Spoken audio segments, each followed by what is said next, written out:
It's 7:30, so I'm going to call the meeting to order. We're going to start with the Pledge of Allegiance. Pledge of Allegiance. Of the United States of America, and to the republic which stands one nation under God, indivisible, with liberty and justice for all.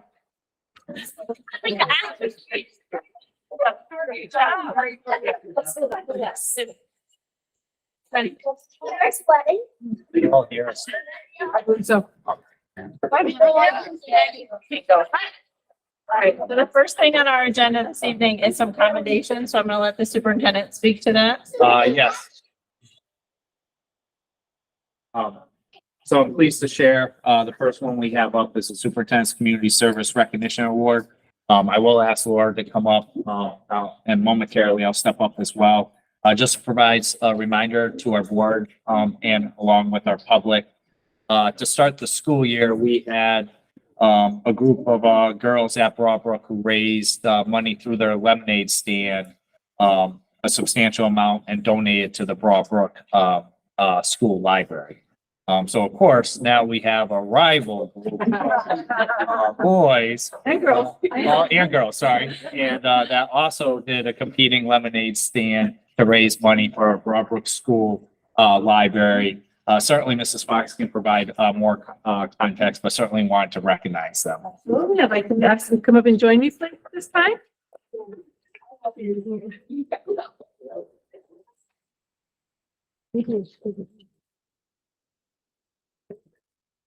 So at conference night, this part of this group presented to Mrs. Gounder and the fourth grade teachers a nice little sum of money that they raised for our school. So we met together.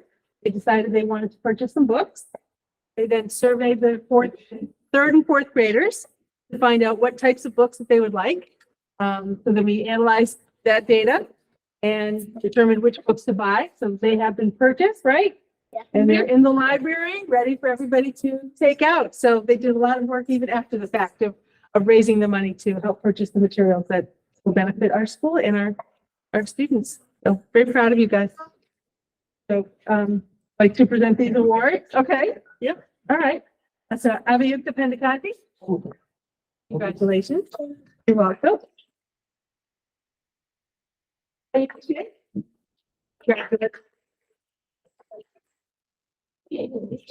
Jasmine Ragapadu. Gucci.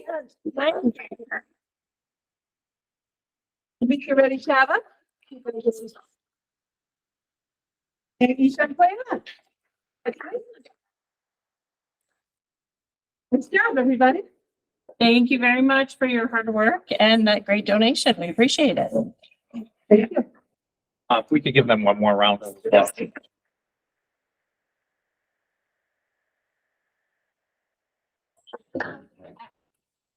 Just like to add to, like, when we think of our portrait of the graduate and having our students be civic-minded leaders, certainly that exemplifies the portrait of the graduate network as well.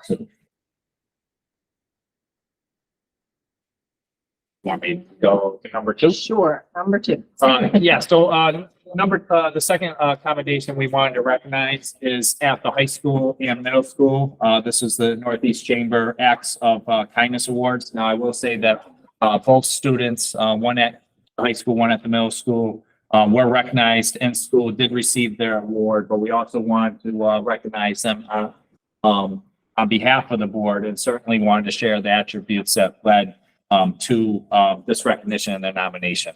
So we'll start with middle school. Is that Mr. Field? Yeah, so we have two. So there was one for the month of September, then one for October. So the September one's not here yet, but we have our October. So Kelly, come on up. So Kelly's an eighth grader at the middle school. So she was nominated by the eighth grade team. So I'll just kind of read what was shared. Kelly goes above and beyond to the kind of her classmates and adults in the building. When a student is absent, she's the first one to volunteer to help that student catch up and understand what has been done in the previous class session. She often offers to do those simple things to add up, for example, offering to pass out papers collecting papers and quietly and appropriately reminding her peers in the classroom of the expectation. Kelly's also a member of our student council and takes responsibility very seriously. Kelly's just a kind, genuine, kind person in the 8th grade nominated for the Kindness Award. So congratulations.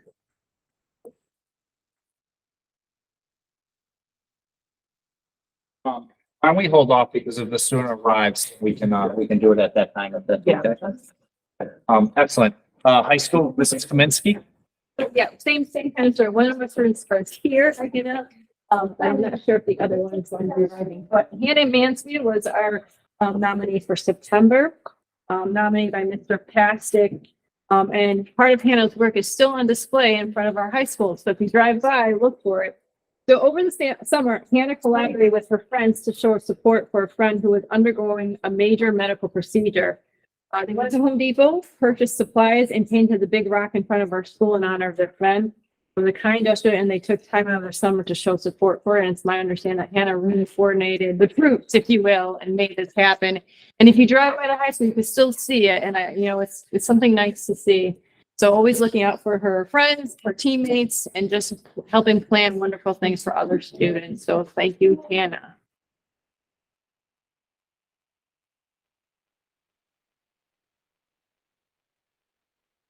Also like to thank the parents involved with all students in attendance today. Certainly, it's not lost on us the work that you do as well, and we thank you for sharing your kids with us. Sure. Yes, so we have two teachers we'd like to recognize, and with that, I want to ask Mr. Rugard, Assistant Superintendent, to come up.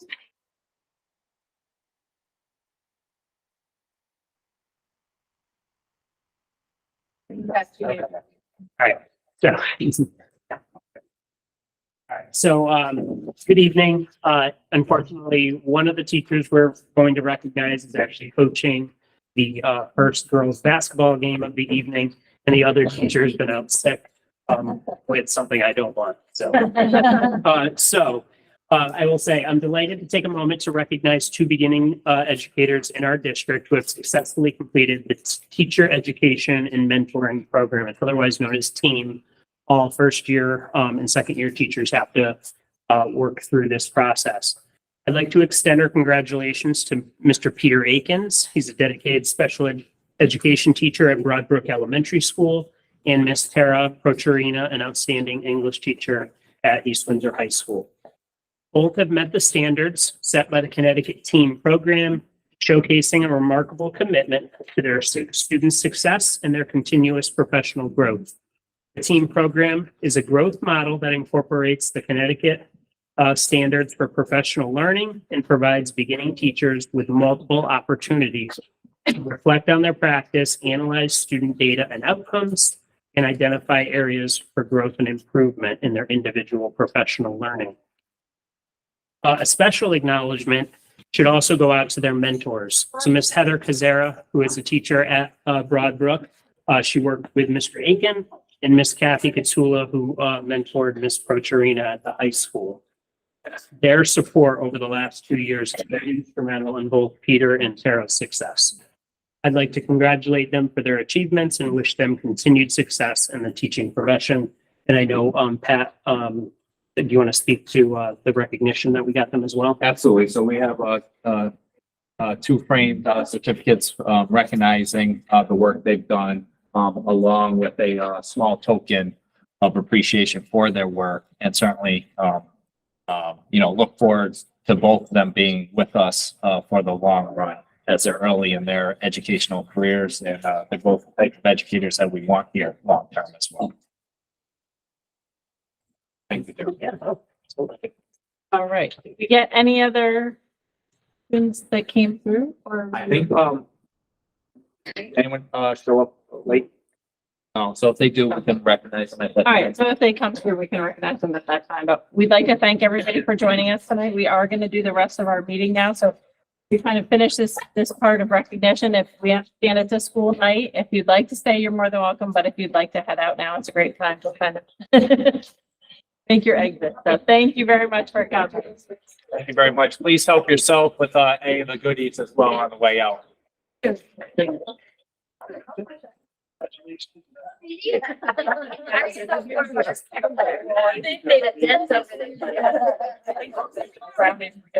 I think probably.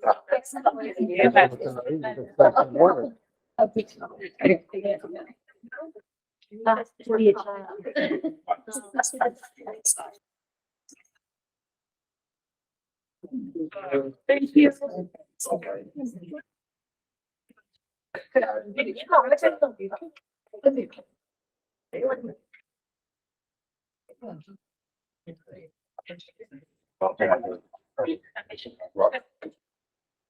Thank you, Mr. Field.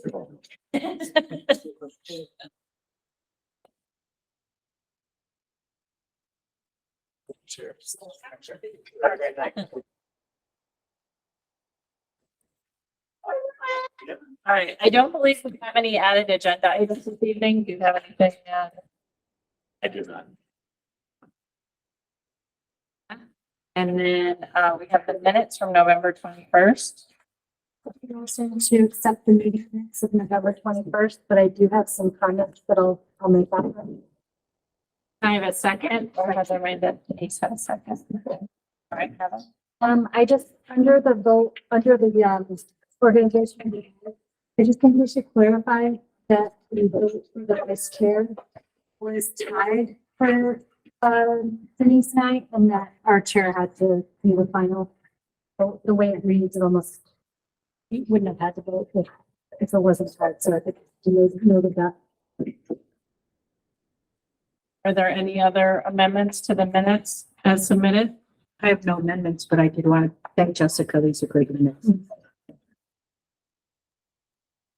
All right. All in favor of, approving the minutes as discussed? Sorry. Any opposed? Okay, and now is the time for, public participation. I think most of our public has headed out, but if we have any, public comment, now is the time. Great. And then we have our student representative report.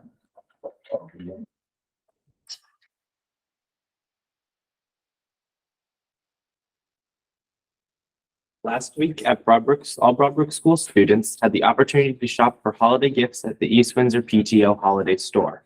Many parents volunteered their time to make this event a success. The Connecticut Children's Medical Center PJ Fundraiser Day on December 8th kicked off December Spirit Days. Each day until December 21st, Broadbrook students and staff will wear something fun. On December 19th, all Broadbrook school students will participate in the annual winter concert. There is a 10 a.m. and a 2 p.m. show. Students are practicing their songs in music class and making props in art class. East Windsor Middle School had a busy and exciting month December planned. Here's a summary of the events. On December 1st, their November incentive occurred. Pep rally organized by the East Windsor Middle School Council. The students enjoyed playing games and supporting their grade level teams, and the East Windsor Middle School pep band performed during this event. On December 9th was the Torchlight Parade, where the East Windsor Middle School Band and Chorus participated. The 5th and 6th grade Band and Chorus had a concert on Tuesday, December 12th, and the 7th and 8th grade Band and Chorus will have a concert tomorrow, Thursday, December 14th. There's a lunch and concert for East Windsor seniors on December 15th. East Windsor seniors are invited for a lunch and concert where students will be singing and playing holiday music. East Windsor Middle School basketball. The winter sports season is underway at the middle school. Boys and girls basketball have started practicing their first games, and the first games will be on December 19th. The boys team will be playing home against the middle school of Plainville at 4, while the girls travel to Plainville for a 4 p.m. tip-off. And the first dance is December 15th, where students are eagerly looking forward to the event. At the high school, winter sports have started with indoor track, boys and girls basketball. This year, the boys basketball program has a freshman, JV, and a varsity team. The indoor track has their first meet on December 16th at Hartford Public High School for the NCCC developmental meet. Girls basketball will travel to Westbrook High School on Monday, December 11th for their first game, and the boys basketball opener will be on Friday, December 15th at home against Gilbert. And auditions have concluded for Snoopy the Musical. Keep up for show announcements on Facebook. Thank you very much, Vincent. I have a question for you. You did such a great job putting this together. How do you get the information from the Broadbrook School and the middle school? I actually delivered all this and I just presented for you. I think the principal signed report. It's actually, it's a Google document, so it's shared, so he can access it and he can, he probably sees it as it's being edited. I pictured you like going to the principals and taking notes. I do want to add, because the information just came in either yesterday or today. I know the pajama, fundraiser, district-wide, it raised over $1,500. So we just got the information. We'll have it for for the next meeting. No,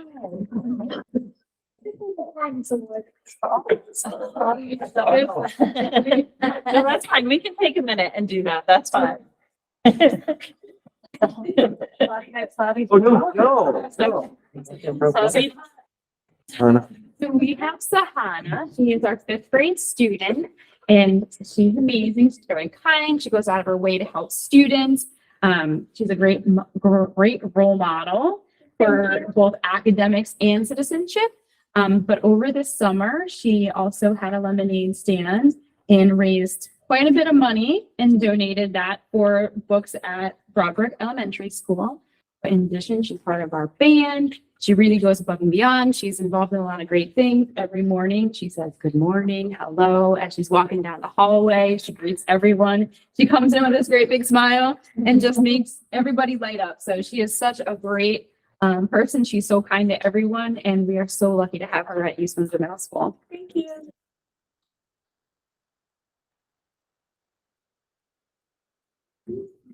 Thank you too for, obviously, it's not lost on us, the work that, your work as far as involvement and, thank you for sharing your daughter with us and, please have her help herself to someone. So much. Thank you. No problem. Thank you. All right, and then we have a list of our upcoming meetings and events, our meetings and related meetings. Did anybody have any questions about any of those?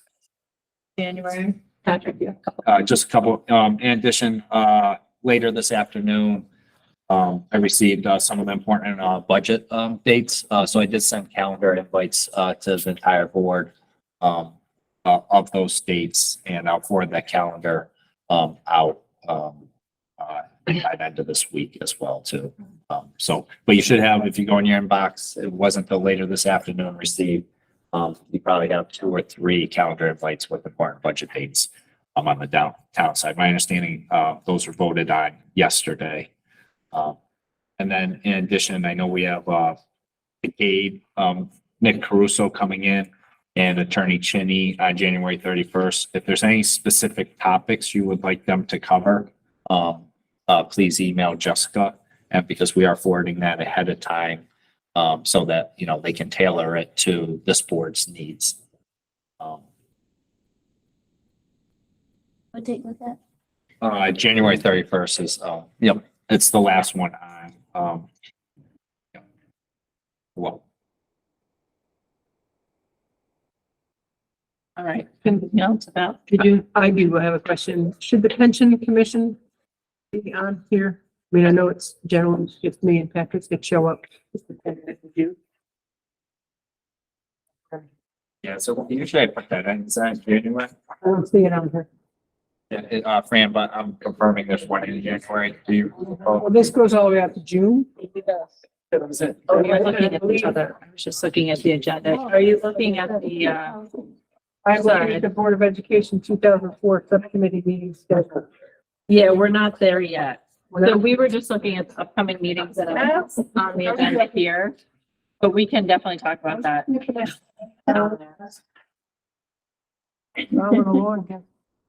All right. Did anybody else have any other questions about just the meetings listed on the agenda itself? All right. And then we have a communication update, this community survey results. I think Justin had an update. Yes, in your packets, you have a summary report of our results. To one of the school board members' questions to on the open-ended survey responses. to summarize there, they're pretty self-explanatory. I think they speak for themselves, but the thing that really jumped out to me in looking at the open-ended questions was the fact that the parents felt overwhelmingly like the adults in the schools knew their child well. I think is, you know, it's, as many of you know, that's one of the hallmarks of some of the best independent schools in the country. And so the fact that we're delivering that same service here in Windsor is something that I think is commendable to our teaching principals. And secondly, when you look at the areas where they brought up as concerns or things that they identified they'd like to see fixed, certainly you saw facilities came up there. There was also the issue of bullying, which we've talked about at these school board meetings in the past about, I think that the assistant superintendent and I are going to start to put some plans together to communicate to parents more effectively on what is and isn't bullying, what those definitions are, and hopefully really determine what those issues are. They may in fact be real, and that's something that we'll have to address, but there may also be some misdefinitions of what is and isn't bullying in that respect. Did anybody have any questions on that update on the community survey? A deeper dive into what we had talked about at the previous?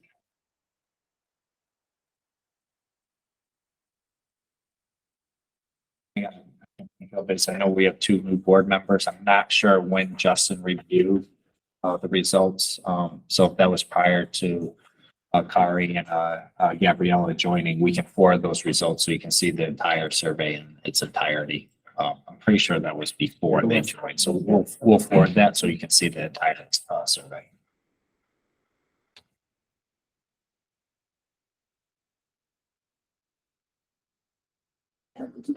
I think you had mentioned it at that meeting, or somebody had asked us, how frequently is this survey going to be administered? This is, I believe, our 3rd year doing the survey. Annual survey? Yes. Okay, and then the next thing we have on our agenda is the strategic plan update. Yes, so Daryl's presenting the update, and we just get that on the projector. I would just ask you, in your packets, you have a document that looks like this.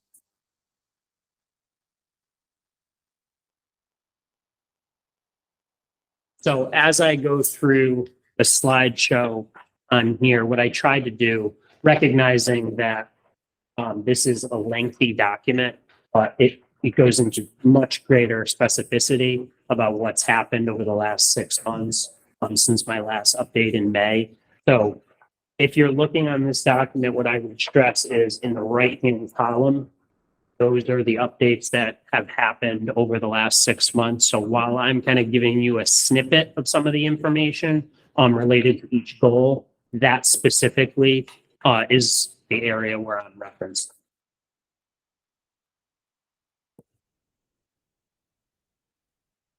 So for the strategic plan for the district, one of the things that you'll notice, we have 4 goals in our strategic plan. And then under each of those goals, we have multiple strategies.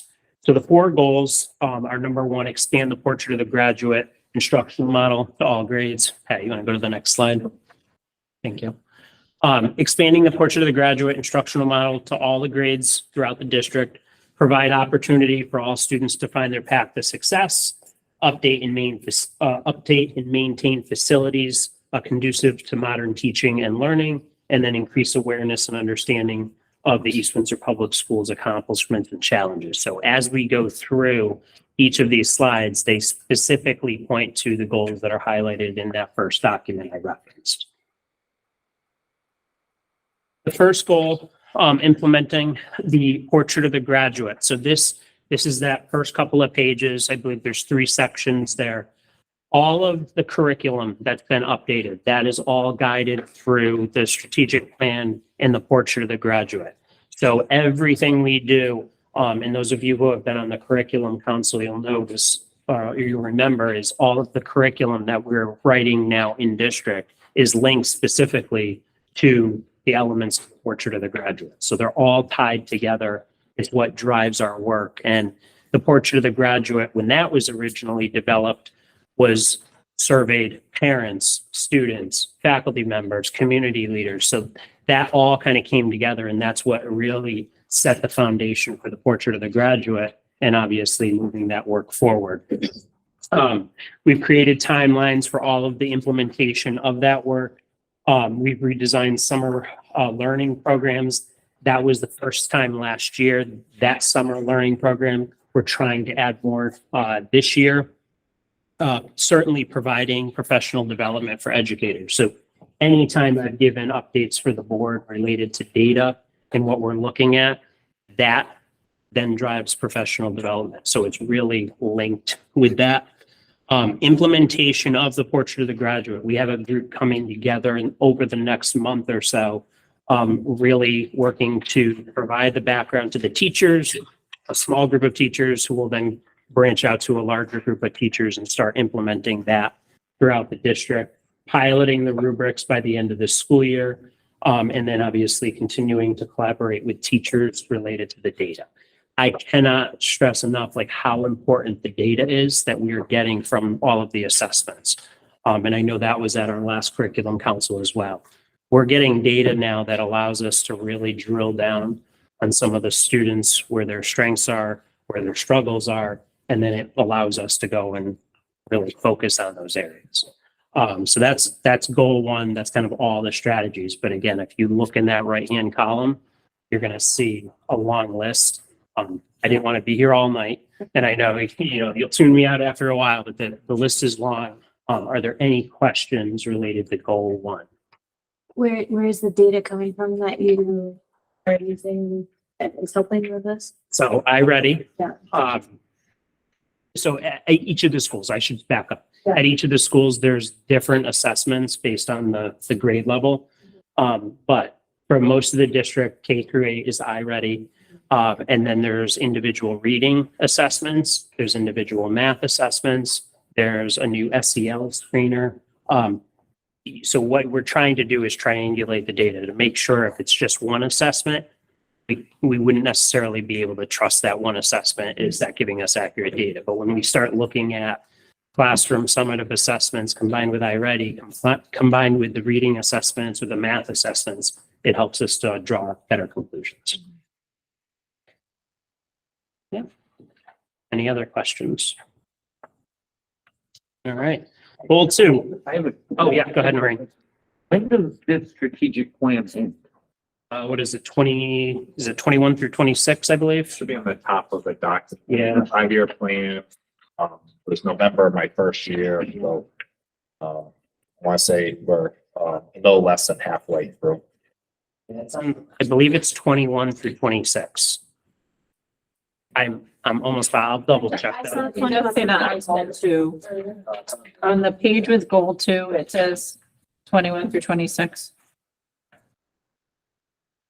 On this one with goal 2, like on the other part that he was discussing. Not sure what page. I have 18, I think, in the packet, page 18 of the packet. And this will be put online. That lengthy document you have, that'll be placed online. The PDF version will be there. The last one that I delivered in May, that's also up there. We'll just separate them. So you can certainly see the comparison there. I have a question, it's an overall question. Yeah, absolutely. As far as our Alliance School District plan, Mhm. so how does that incorporate it into our portrait? Yeah, so good question. Alliance districts have to meet 3 times a year with the Alliance representatives from the state. Everything we do, so everything. So all of the assessments that you just previously asked about, we track all of that. Administration by administration, all of our curriculum updates, all of that is discussed during those meetings. So that's all incorporated. Yeah, they do a full data review. So they review our academic data, they review our attendance data, they review our discipline data, and the feedback that we have received really since starting with my administration and certainly partnership with Daryl. It's been nothing but positive.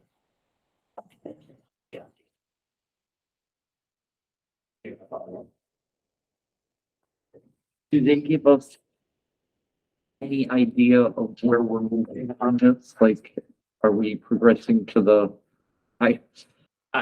or is it just kind of a? So my impression, you correct me if I'm wrong. When I first entered, as curriculum director, those meetings were lengthy and uncomfortable, as they should have been. They're no longer, very lengthy. And they've said, like, you've mapped out a clear plan, you've followed it, you see the progress you're making, keep going. You get input from them Absolutely. saying that we're renting and we're Yep. moving from the 30 being. Yep. Okay. I mean, yes. Yeah, and I mean, that's a two-way conversation. So if I have questions related to anything at the state, I can reach out. Like, it's somebody that we can reach out to regularly and just say, hey, do you have any information on this? And they're Productive, rather Yep, than, absolutely. sometimes with things with the state, they take everything, but they don't actually give back anything. Yeah, so we have a good consultant. You kind of are floundering around for, okay. That's Yeah, good. no, we have a very good liaison. We meet, we have very open, honest conversations and, it's been a good, relationship. Bless 'em. All right, goal 2, providing opportunities for all students to find their path to success. The first bullet highlighted is strengthened teacher home visit program. You remember this goes back many years. I mean, if you had to summarize the purpose of this, is really to build relationships. So we have a number of families, whether they're either moving into town, whether they're transitioning from the elementary to the middle to high school, students or families who might be struggling with attendance, whatever that might be, whatever that might look like. This has really helped to strengthen our relationship with families. And some of the data that we have is related to chronic absenteeism. So our chronic absenteeism numbers, and Patrick mentioned this, it came up with our Alliance District conversation, was cut almost in half this past year. All right, so I'm not saying that's the only reason is home visits, but it's certainly a substantial reason. So that is absolutely important. And we've continued to build those. Student recognition programs. I mean, speak nothing of what we just saw tonight. Like, it's wonderful for these students and their families to see their students seeing success. Student advisory, SEL.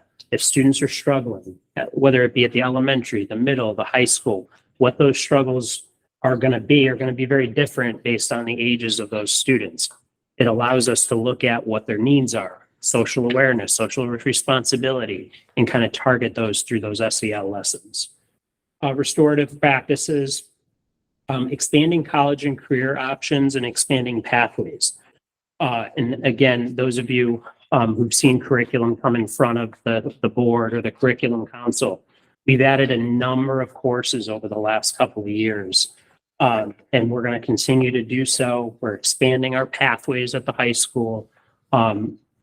Next week, I think we have our first curriculum council meeting. There's going to be a number of courses there adding opportunities for students to get college credit before they leave the high school. So over the last several years, we've added a number of these courses. The state is pushing that, and we're kind of keeping up with that momentum. All of this is important for our students, because if they attend here, we need to make sure we're hitting the needs of all of them. So this is certainly good work. Any questions related to goal 2? Daryl, I do have a question about the parent survey results. So in addition to what that was presented before, we actually are surveying parents, and we have results from that. Yeah, so part of every year. So Justin has certainly has done those surveys for the district, and I think he looked at facilities. Outside of that, we also survey parents at the end of each year what their students' experience was during the year, how they feel. Do they feel welcome coming into the school? Do they know their student has someone to go to within the building? That's done annually. And then we take those survey results and use it to drive some of the stuff we do the following year. And then the other question I have is, how many home visits did you do? I'd have to check with Cheryl, but quite a few. Good. Yeah. Great. Yep. And I know she increased the number of people who were trained. Yeah. I was in a meeting the other day. She had the list. I don't know the number, but she mentioned it's increased substantially. We can email that number to. That would be good. That Yeah, would be we'll good. I do email it remember to- that. I do remember the staff coming from East Windsor. It's great. Yeah. It's really good. Yeah, and I know she's done the PTHV home visits and the LEAP training, which obviously serve two different purposes. Can you explain home visits a little bit and? So I was going to say, do you want to talk about PTHV? Well, one of the things, and this is kind of aside from, actually, the work that I do with families statewide, but the parent teacher home visiting is really training teachers to visit families in their home. And it's really, it's strictly relational. And parents, they're not targeted because there's an issue. Parents just really are asked if they'd like to participate. And it has some really valid research behind it in terms of home visitation. And I know the LEAP program, which I'm not as familiar with, but the LEAP program is kind of another tier, and that is reaching out to families who may have some, I think, attendance issues, right? So you're looking at that. And again, kind of visiting with parents in their home is quite interesting. Is it more a relationship building type of thing versus even educational per se? It's more relationship. PTHP is strictly relational. I mean, they don't bring even an assessment piece. It's really just talking about who the teacher is, what their, kind of what their hopes and dreams are for the kids. So it just establishes that. What does LEAP stand for? Leader. Yeah, that's a trick question. Yeah, learner, I should know what it is. I don't. The teachers that are doing this, and are they given an extra stipend for doing this? Are they? So if it's outside of the school day, yes. Okay. And that's where I talked about. So to Betsy's point, the PTHV home visitation is supposed to be relationship. It's supposed to be pre. So it's never in response to any difficulties. So this is to preemptively establish relationships, which is one of the reasons. So if we have a family who moves into the district, and we could offer them and say, would you like to have a home visit? And it's a chance for maybe, especially at the elementary or kindergarten or first grade or second grader moving into a new community, just to be able to bring the teacher to the front door and just say, hi, how are you? People transitioning or students transitioning from elementary to the middle school. Having a middle school teacher say, hey, we know you're coming this year. Are you excited? Just to kind of break down some walls, break down those barriers. And it's been very well received. And to Betsy's point, they don't bring like a clipboard, a notepad, nothing, because that's intimidating. Yeah. And that's not what it's meant to be. How do you get involved? How do we either find them to go visit or they reach out to us? So a little bit of both. It starts with those conversations. Conversations are happening all the time, whether it be a teacher with a family, whether it could be a guidance counselor, it could be a principal, assistant principal, any number of ways it could pop up.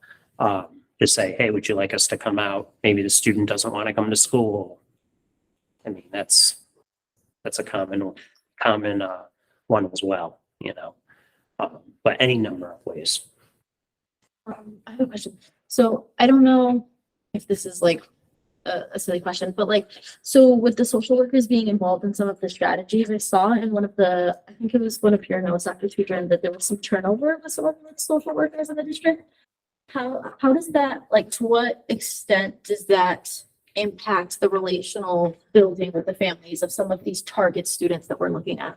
Yeah, just for clarification, there was one social worker that resigned before the school year. Oh, It was a district-wide position, was building-based. oh, okay. And we were able to absorb those responsibilities of other staff and reallocate to the position that was needed for a special ed program. Okay. So it's not building specific, specific families. Right, all our social workers, building-based, have been there Oh, for a large number of years.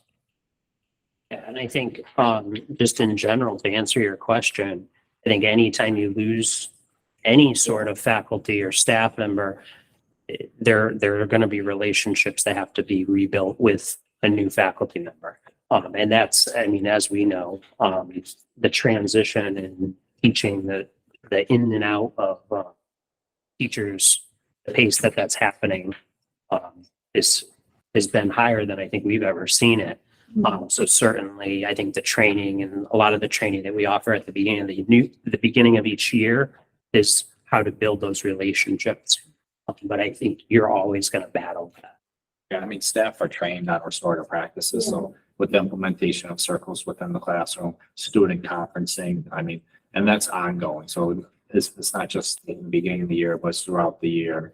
And it's all based on relationships. Now that could transfer over into an academic conversation as well, too. But we've seen great value, and what we've seen is teachers that implement circles and individual conferencing more frequently have less behavioral referrals too. So the data speaks for itself as far as the success with those strategies. All right, so goal 3, updating facilities.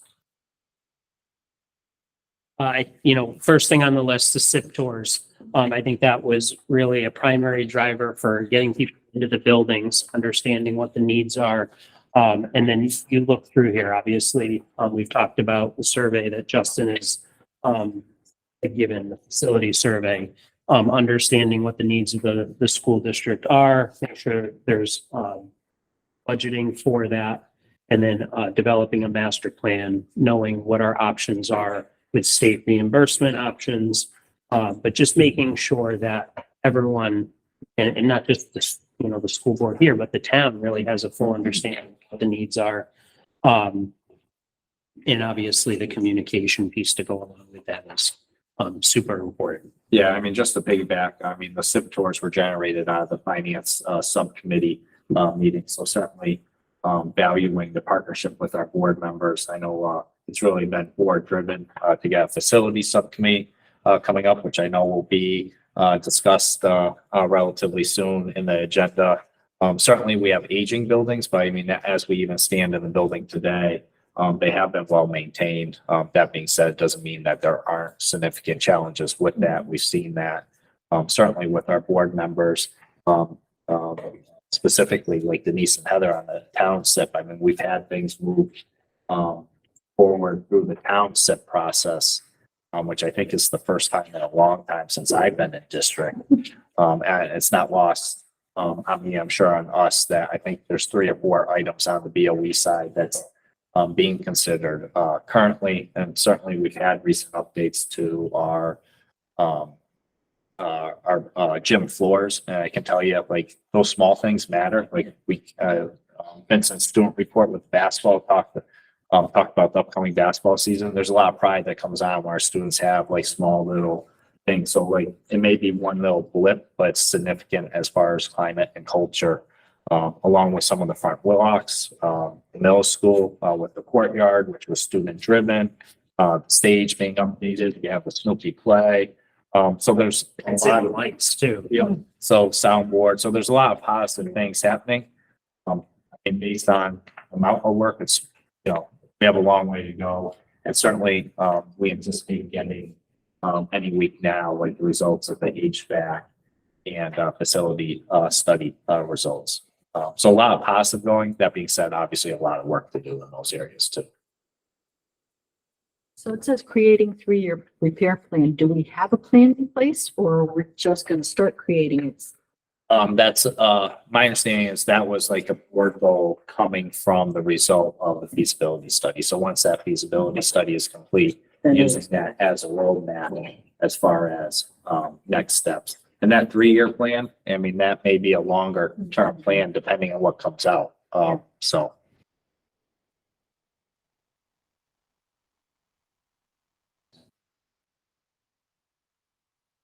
I was just joking to myself, because it'll be longer because of my pool. Where the tennis courts are at the high school. The pool. Also talked about putting a ramp down to the water. I have no idea. Well, and Fran brought up a pool. The first. That's my big thing. Oh, it'll be more than 3 years, but maybe 5. Yeah, it might be more than 3, might be more than 5. All right, and the last goal here is obviously improving communication and community outreach. And I think, you can look at a number of examples of this, but, certainly Patrick sends his updates. We have the new updated website, Facebook, which always shocks me that that's still the one that people go to, especially the parents. But they do, and it's come back kind of a number of times through the survey. That's what they like. But surveys, calendars, the communications by the principals. All of this combined is just making sure that we're reaching out to the community in a number of ways, making them aware of what's going on in the schools, how we can support their children, how they can support us. And it's been much improved in my mind, at least. Are you utilizing like the app more? Is that going to be pushed more for communication with the new apps, like the parent new Power School? Power School. app? So we're still certainly going to advance. Certainly, this was our first year implementation, so Yeah. we are still training our staff on the run. And we knew that was going to be a massive overhaul. Okay. Overall, based on feedback, we've had a very successful transition, more so than most school districts. I know if you speak to Allison regarding her former school district, she'll tell you nightmare stories. That's to say it hasn't been a perfect transition, but we knew that was going to be the case. But the plan is to keep utilizing that more, to Absolutely. make it more streamlined with communication. Absolutely. When you just take in the last year of our work, the website, we get compliments all the time on that. That's been done in the last year. Certainly, we appreciate Justin's leadership on that. Even if you look as far as like our Facebook communication and how that goes out, as far as the professionalism around that, the community survey we discussed.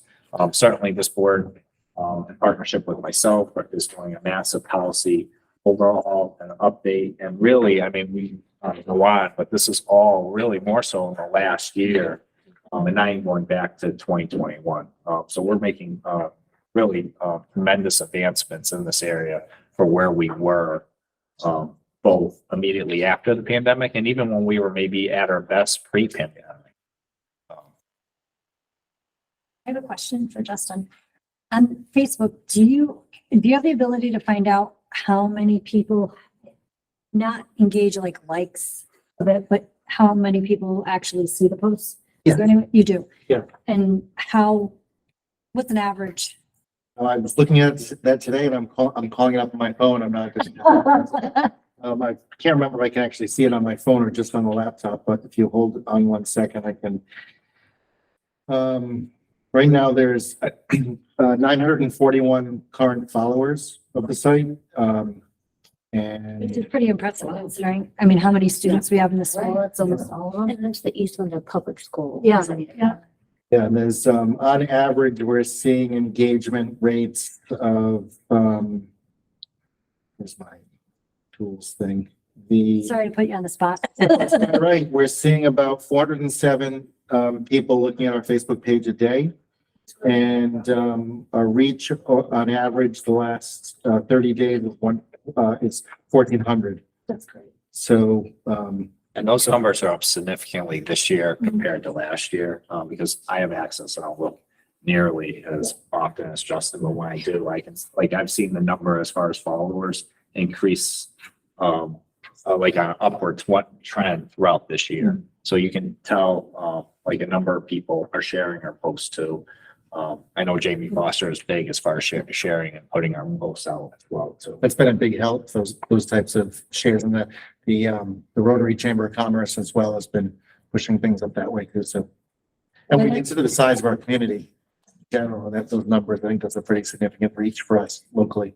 Well, I like what you've been posting because I think that it's not just, there's just other information that, like today you had the one about, was it today or yesterday, about the strategic plans and how we're ahead of our portrait of a graduate and how we're ahead of the game with that. And I think that's information is valuable for parents to understand and benefits us, I think. Thank you. That is Windsor.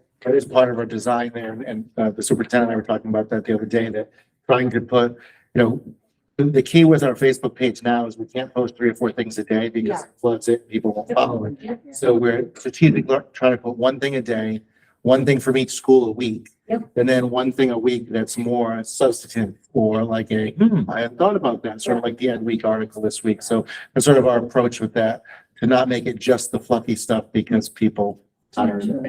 I like the informative stuff. I think it's good. Thank you. And lastly, the results. So, I mean, as we look at the strategic plan, we combine that with the portrait of the graduate. I think it's important, you know, we've got a lot of professional development that has taken place over the last couple of years, really, to build the capacity of teachers. We've brought a lot of new curriculum into the district. We've brought a number of resources. With that has to take professional development. Teachers are certainly implementing best instructional strategies, and we've talked about the walkthroughs that we're doing in each of the buildings, and that's a continuous process. And then certainly students are engaging in, I would say, more rigorous learning experiences, and then highlighted by some of the opportunities that we're bringing to the high school. I think, you know, walking out of East Windsor High School with credits, you know, we're talking about AP courses, ECE, dual credit. These are very real monetary situations for parents. If I can get my students who pass college level coursework in high school for $100 or something to take a test, rather than, you know, going back to school, you know, a couple of credits is $1,000. So like that payoff is substantial for parents, bless you. So that's very real money that we can offer our students and our parents, really. So Are those in the schools now and we're adding to them, or the plan is like that? they're in there and we're adding. Yes. Any other questions? Oh, thank you. You know where to find me. So, ask any questions. Thank you.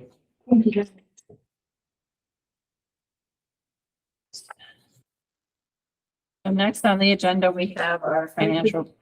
I apologize if we could just go back. Because We can if you want to. I was gonna bring it up when we got to the subcommittee assignments, but if Okay. it was in the packet. It was in the packet. I didn't, the only reason why I wanted to bring it up at that point. Gotcha. In the packet. Yep. Number 2 under new business. No, this is on page 7 of the packet. Was the. I'm good as long as we just include potential commission on that. Yeah, so that's our subcommittee. Like the pension, we participate, like we have a board of ed liaison on it, but it's not a BOE. So this is just specifically to the BOE. I do include it on like the upcoming events. So I do include it on that, and it is on the subcommittee assignments where I believe, I didn't put the dates, but I believe I put it quarterly. Okay. Yep. I just wanted to. No, and I appreciate the question. I apologize. I misunderstood the question earlier. No, was that, why was that? I didn't see that. And is this on, like, are we gonna talk about or was this just for informational purposes? Just informational purposes. Okay, so what Fran had talked about was on page 7, the subcommittee assignments. So this is the schedule for, January through June of the different, some of the different subcommittees, not necessarily the, yeah, all the liaisons. And I was gonna say the negotiation committees aren't on there because they will be scheduled as those come up, but these are like the standing subcommittees that would meet each, month. Yeah, and we're not on it, but like, I mean, the athletic, subcommittee, like those dates will be added. Once that group gets together, we haven't had that, so certainly they need to start with like developing like what their goal mission is. How often they should meet, so certainly, that's something we can add, once we have that information. There might be some currently in practice that they also be added. Everybody good with that? Okay, so now back back to our on the agenda. Financial report is next. Yep, correct? Ryan? So as far as the financials go, I was going to start off with just current year financials. We'll go to projections and transfers after that. So included in your packet, there's the standard financial report. That's general fund, grants, food service, and FRC. So I figured I'd open that up for questions first before we go into the projections. Did anybody have any questions in regards to the actual financials?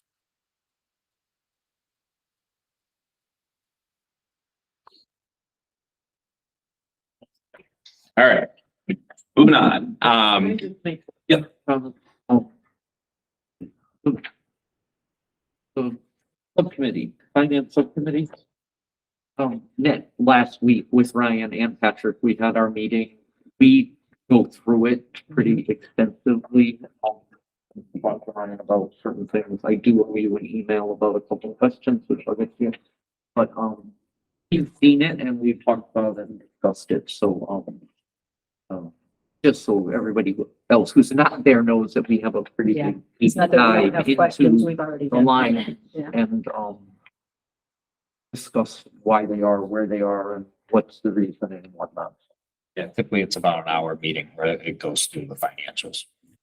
Okay, so I do have a question, actually, it's on tuition in state, or just what happened with that, which I think was discussed at the subcommittee meeting. As far as why it's that Yeah. number. Yep. So just as a reminder, the private tuition line, that is the line that gets offset by choice revenue and excess costs. We haven't received that yet. But we did have a number of families move into town. So we did have updated private tuition projections as well as transportation. So We had two recent, special ed outplacements, about 2 weeks ago. So very, very recent, that definitely certainly had a significant impact on the overall budget. And Courtney, what page are you looking at? Just for Page, everybody? 12. Of that report, okay, thank you. Yeah, that's not one. We talked about that. Yeah.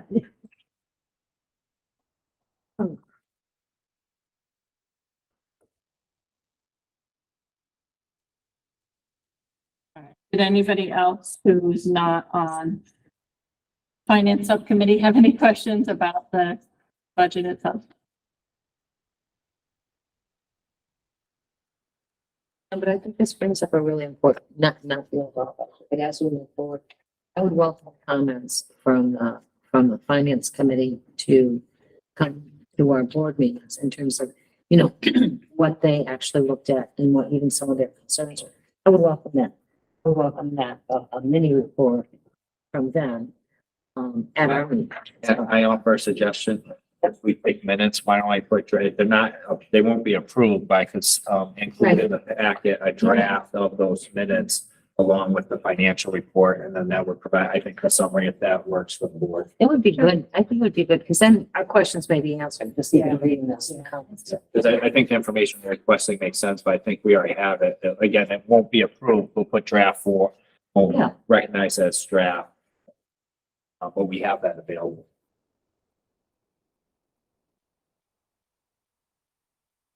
If no other questions, we can move on to the actual projections themselves. So as Noreen pointed out, you know, we did go over this in the financial subcommittee. There is a memo included in everyone's packet that kind of touches on, you know, why each category is, you know, what it is. As far as the overall projections, if you go to the page where you actually have the table there included, just for the people who weren't included in the subcommittee.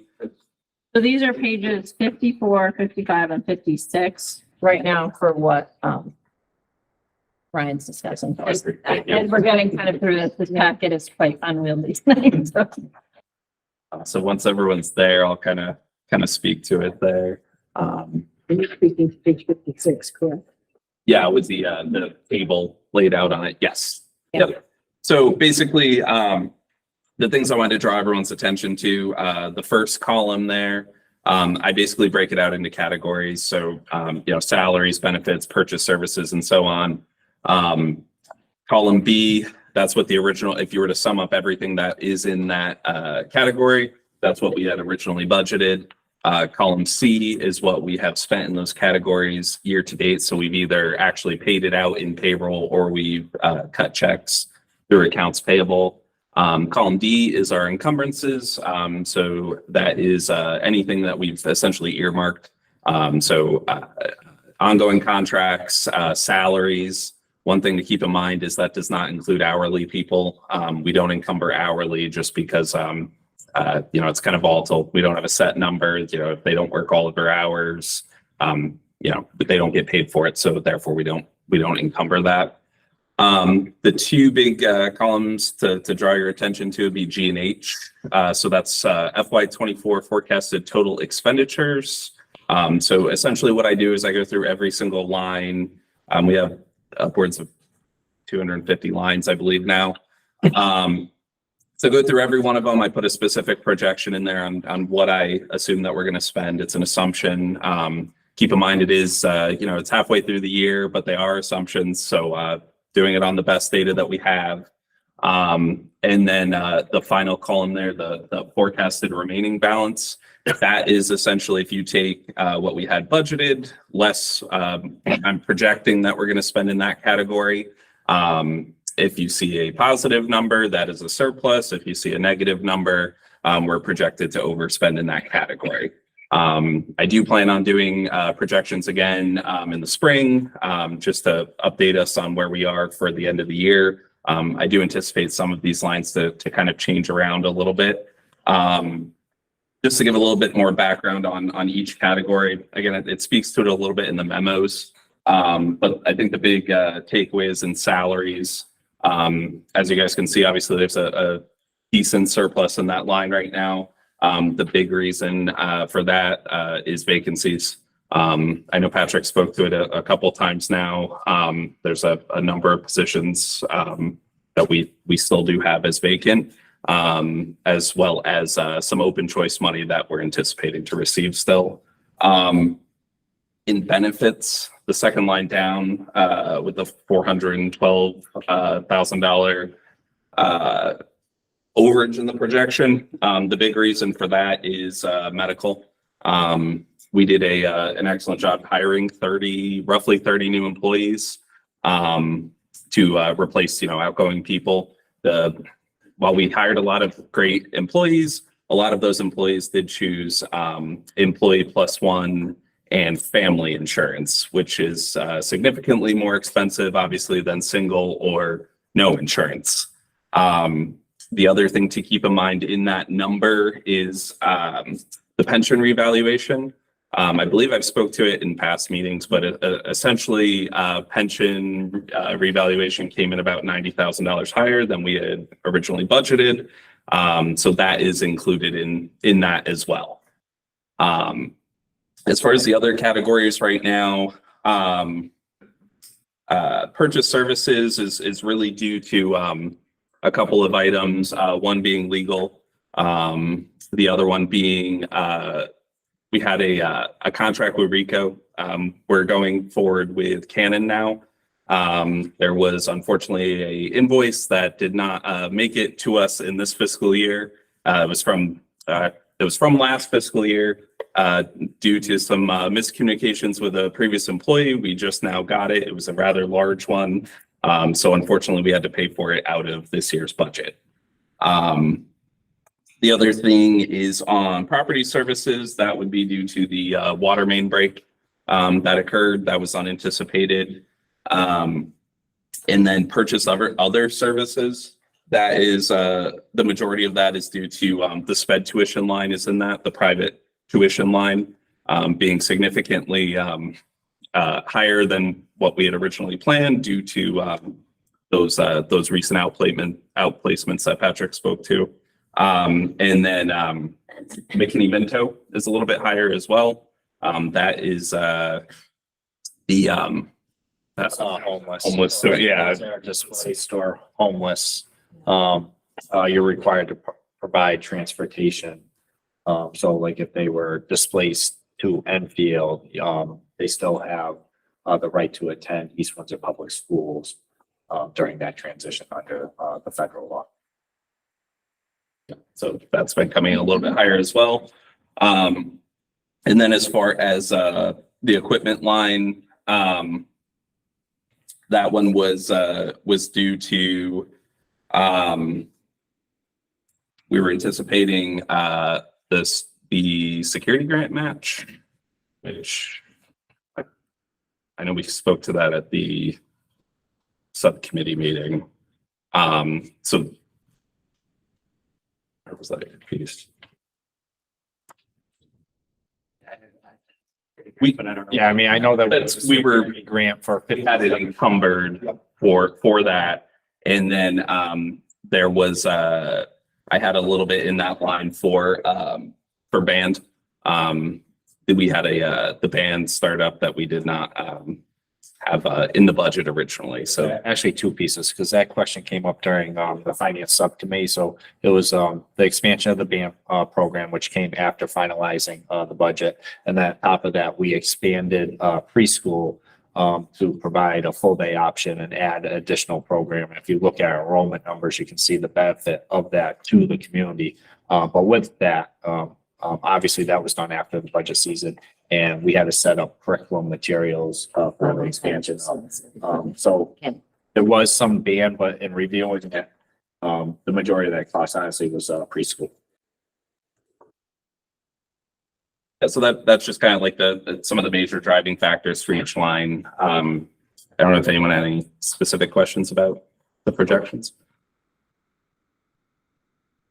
So the other purchase services, I will go back to that. Those are give me some examples in that line of other purchase services. So that would be like special ed transportation, private tuition, public tuition, McKinney-Vento, so like other purchase services. Are there contracts under other purchase services as well? We'd have to double check if there's any like specific contracts. I know Transportation would have a contract, but that would be under transportation. So I'm thinking like, more of a, if it's a consultant kind of a contract, that would be an outside consultant. Is that under this? Would that be under this category as well? majority of the outside consultants would be under the standard purchase services line. I have just for some examples, other things under that line would be like athletic field trips, so transportation for athletics, transportation for VOAG, and district-wide postage, just some other things that fall outside of the regular scope. Majority of our outside consultants too are through the use of grants too. So I don't, that's as far as how that's reflected in the budget. I'll let Ryan speak to that as well. Yeah, you're right. The majority of them you would see in the grants portion, but any other regular consultants that would be under usually the standard purchase services line. Okay. Yeah. All right. Were there any other questions? I just want to make an observation, for everybody who's not on the finance committee. This is new this year. This is found. This is having, having quarterly updates with anticipated ending and what's going to happen. With Ryan doing it this way, it allows us on the finance committee to have a good conversation. So, this is new and it's a good thing, as well as, Ryan being able to, give a narrative to them.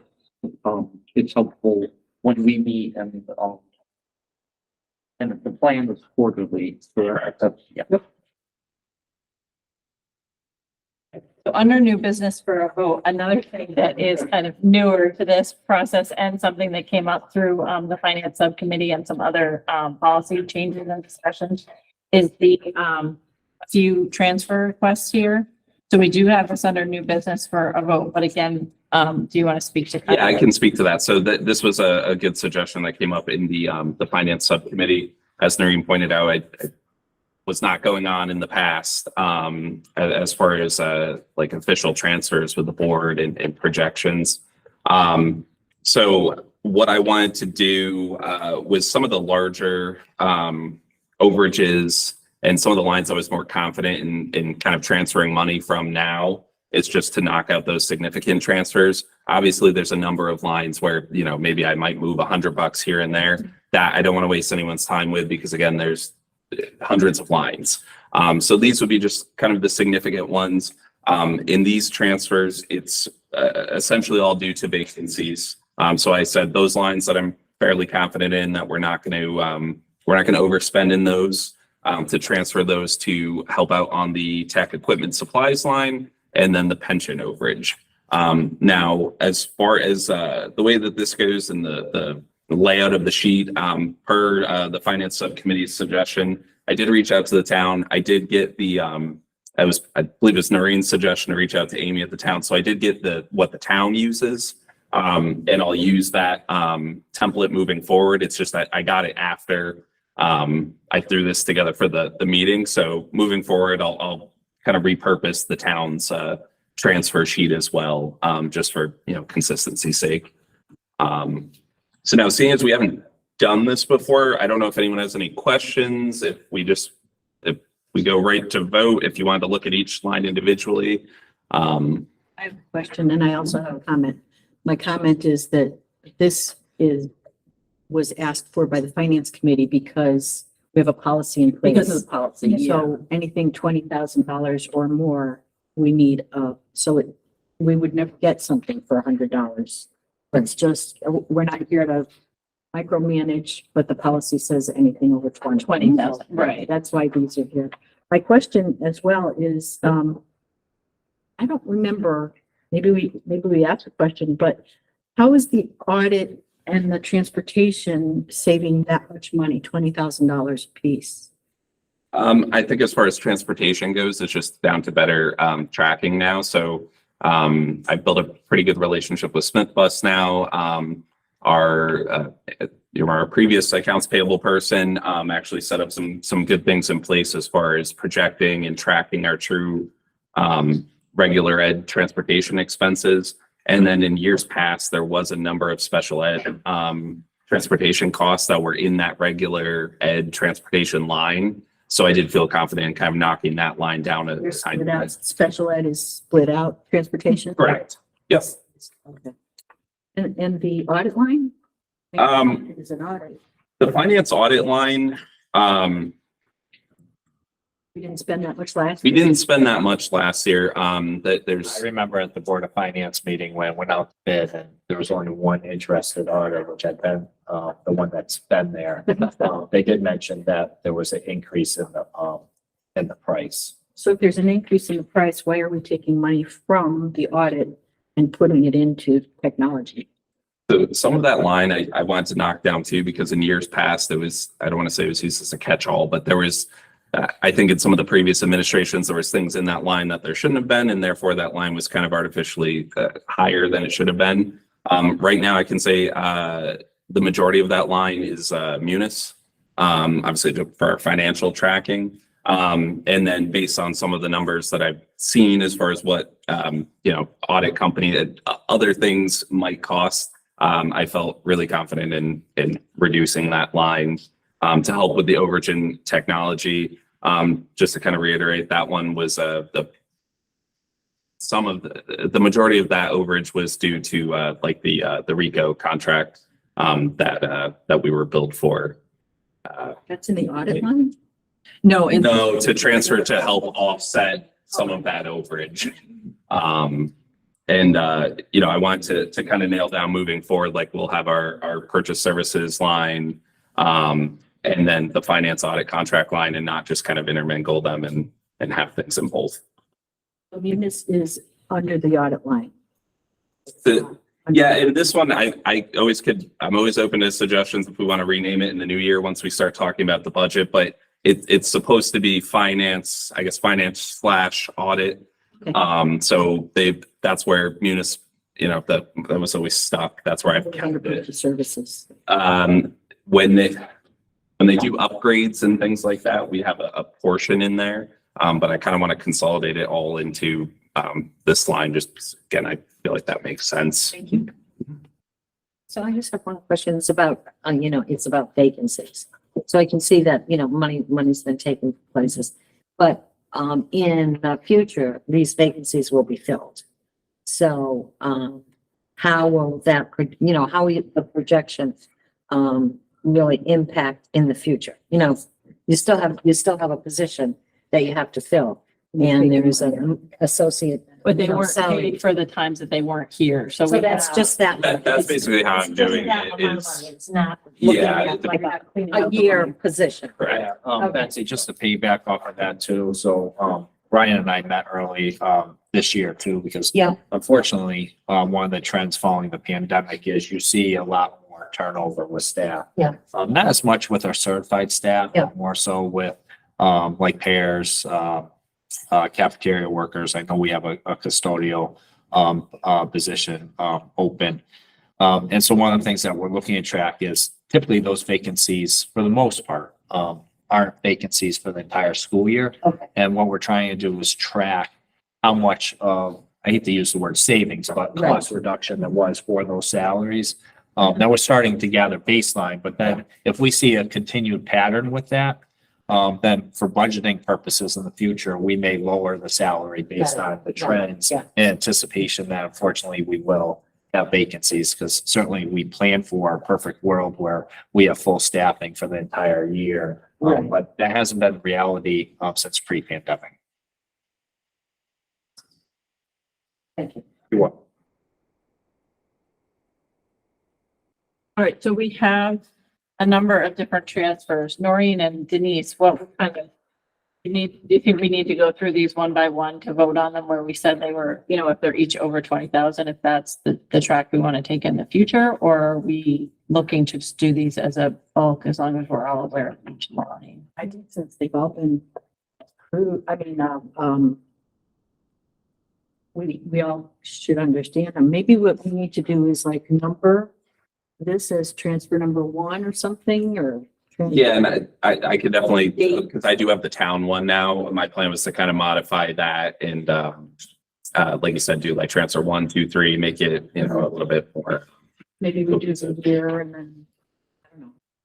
However you want to label this, but I think if we label it as transfers, we can do them all in one. Noreen, you think that's all right?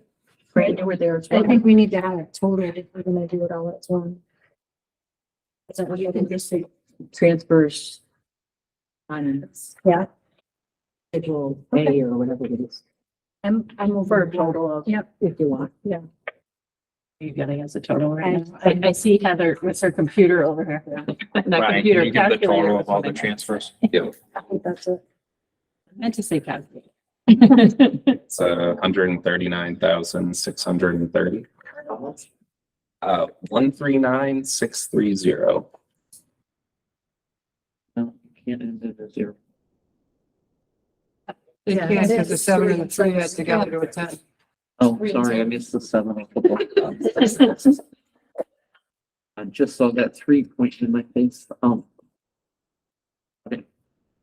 Well, I'm gonna just do this and then we can see where we go.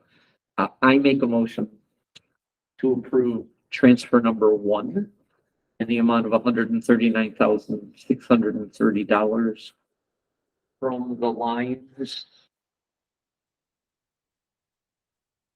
between the accounts referenced on the report given to us at our meeting this evening. All right, so we have a motion. Do I have a second? All right, Denise. So Noreen made the motion and Denise seconded the motion. Do you have any further discussion? All right, all in favor of the motion to approve these budget transfers? Aye. Any opposed? All right, motion passes. Okay, thank you, everybody, for kind of your patience with our, working through that and explaining it. And this is a newer process, but we appreciate. And thank you, as we said, Ryan. for all the new members too, you're more than welcome to reach out to me anytime, email, phone calls, anything like that. I can clarify any questions for you guys too. All right. And then our next thing, which Patrick can speak to briefly, is the Board of Education meeting calendar. We just need to revise it because of the. Yeah, basically it was my error. I mixed up a Tuesday, but it should have been a Wednesday. It's in the February, so there's a corrected February date. Let me just pull up page. Is that well, I mean, we could revise that to Tuesday that week if the board prefers. While we're at it, it was the second February meeting that I made the typo with. Yeah, so it was listed at the 27th, and it should be the 28th. That was my error. He's saying he corrected it. All right, so this is on page 58 of the packet. This would be the corrected calendar for January through December for all of our meetings through 2024 at this time. Yep, and those are just your regular board meetings. Obviously, if you have special sessions, they'll be added. And certainly once this is voted on, Jessica and I connected and she'll send calendar invites as well. Which we appreciate. That was something we talked about, so that would be awesome. We appreciate that. And just for the newer members, in case, I guess, if there were inclement weather during the winter or other things do come up, obviously. Yep. Things can come up, but this is, the schedule that we're working with. All right, so can I have a motion? Make a motion to approve the East Windsor Board of Education meeting schedule for 2024 as presented. Second. All right, so we have a motion from Noreen and a second from Courtney. Is there any further discussion on the updated Board of schedule? All right, go ahead.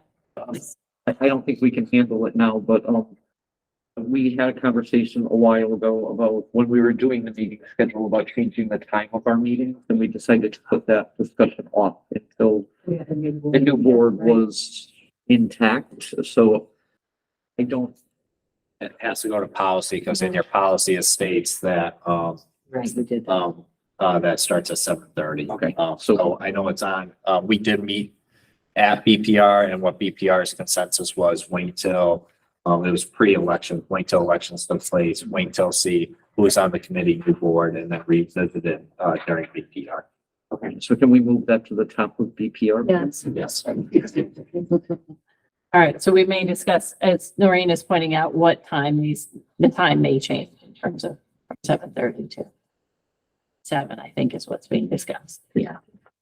All right, any further discussion? All right, all in favor of the motion to approve the schedule? Any opposed? All right, and the next thing, all right, is our subcommittees.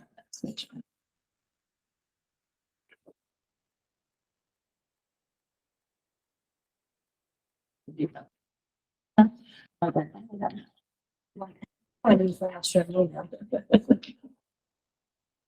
mean, it's a first reading. We're utilizing this as an opportunity to get any continued feedback through our BPR. They're reviewing it and approving it to be moved forward to the board for first reading. Oh, I think you're talking about board. You're talking I about missed the- one. Oh, I Yeah. skipped. Sorry. Talking about some. Yeah, sorry. Trying to get this up. Yeah, I got it. It was under my. I put it aside and then couldn't find it aside. That's okay. Took me a minute. All right. Jump the gun. Okay, so these were what Jessica very nicely came up with after we put through kind of our preferred things. And I know a couple of them do have what we were talking about might be one too many people in terms of just the regular subcommittees. Did we get clarification because at the last, God bless you, at the last meeting, we asked if, it is actually legal to have 5 members, and some of us are under the impression that it is legal to have 5 members, as long as there's minutes and posted agenda. Yeah, I mean, my understanding is, as far as being legal, it's legal. It's just not what's considered best practice. And certainly, like for negotiations, you should not have a majority for negotiations. And I don't think it was an issue in terms of negotiation. So I guess When I saw the 5, I thought, well, did we get clarification? Yep, but certainly if the board wants to go with 5, and to your point, they're not voting. Or in negotiations, you come to decisions. Correct, yep. I can say when I had written it, I know that I do not want to spread myself too thin and had, which is noted here, had interest in doing the curriculum council and the facilities. But would be willing to give up my spot on BPR if there was other people who had wanted to do that, but I'm assuming. So, I mean, I guess what My we name's still there, maybe there wasn't. well, we had 5 and that was the question, was whether people wanted to do 5s or 4s. The other thing is you could be an alternate for BPR if we wanted to put it that way. Just so then you're not, you know, you don't have to be at all 3 of those all the time in terms of spreading yourself thin or not knowing if you can. Yeah, and I had interest in some new committees. I think BPR and curriculum were the only 2 that we were kind of questioning that had, you know, higher interest. But what do you think about that in terms of having? I think that's okay. If you want to do alternate for, you said you want to do BPR or you want curriculum? I've always wanted to join curriculum council. I'd be willing, if you want to do alternate for board policy, I'd be willing to do this. And then that way, we've got the 4 for both of them and then. A backup if somebody, so that way if somebody can't come to a meeting, if you know you're not gonna be able to make it that night, if you could let, what's the best way, either let. Well, it'd be I'm just trying to whoever's, figure. so if you look in the column as far as who leads the subcommittee, the caller of the meeting, I think it would be best to communicate. So if we talk about curriculum, that would be Daryl. If it was BPR, it'd be myself or Justin. Facilities, I'm sure it would be me or Willie. So. And the other thing we had talked about previously was having, subcommittee chairman. Once the subcommittees met, they can choose their chairman and then that person can report to the board, which is what we were talking about in terms of finance, if you had a short report to make or that type of thing. So I would say that would be the other person to kind of let know, if you know you can't make a meeting, if you could, you know, let the caller of the meeting and whoever then becomes the designated chair of that subcommittee know, and then they could reach out to Courtney or Heather, depending on the case, to let them know they can plan to attend, and they can attend in any case as an alternate, obviously, as well. Yeah, I mean, just a reminder too, they're open meetings, so. Anybody can attend. Anyone can attend any meeting at any time. And there's not really a vote on it. It's a recommendation. Yeah, there's no vote. I'm Patrick, do you have any idea why they believe it's not best tax I mean, the practice? concern is, so, I mean, clearly this board understands, they're not to, take action with votes.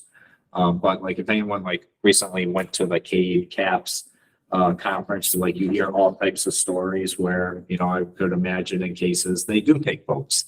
And, you know, get concerned with, like, you know, where that could go. So it's certainly, I think if this group has a clear understanding, that's not like voting and making decision making, but rather forwarding things forward, for the entire board. You know, I think that's within this board's, discretion, but I think that's where the concern comes. And again, I mean, I participated in a number of where board members were talking about other board members as far as like horror stories. And so, I mean, that would be my assumption, just based on that recent conference. All right, so with that discussion, I think we're good with Board Policy Review Committee and Curriculum Council as they stand. That, all right, and with anybody, and Finance Committee has 4 as. Sorry, Kate, I just want to make sure that I have this right. Courtney is going to be the alternate for BPR and Heather is going to be the alternate for curriculum. Yep, I have that right. okay, you do have that right. Nori, go ahead. Well, that was where I was confused. So Courtney's gonna essentially come off of here. Yeah, she's going to come from BPR. Heather's gonna come off down here. Yep. And then we have 4 for finance, so that one should be all set. And then is anybody else interested in school facilities strategy committee? I'd be curious. Yeah, all right, so can we add, Fran to school facilities? And then for that front page, I know there was discussion of making sure there were members that were newly elected and had been on so that there wasn't any of those committees that would suddenly potentially in 2 years have nobody who'd been on them, but I think we covered that pretty well. I don't think there's any situation where it's all. For instance, finance and curriculum, school facility and curriculum, oh no, curriculum. But you're on finance. Yeah, all four of us. 2 years from now, We all just got. Denise would be, if Fran has choose not to engage in this fun activity anymore, or don't get elected, Denise would be the only one left. Right. And, I thought we talked about at least one person. Did we want 2 people on each that are? I just think that's gonna get into a lot of. The puzzle's gonna get harder here. Yeah. That's the way it is, but Having Denise on that, I think, I mean, Denise is, she remembers things. So I think that it's probably Clyde. And in all honesty, if there's 3 of us here and say all 3 of us won, I would say at least one of those 3 are gonna win.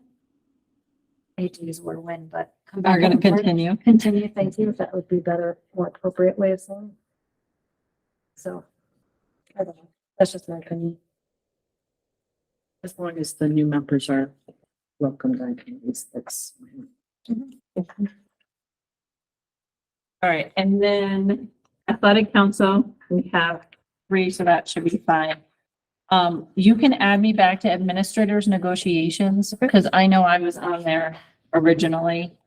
And I'm fine with, doing that. Do you need more than 3? Do you need 4 people for negotiations? Or- Anybody else have interest in athletic? Right here.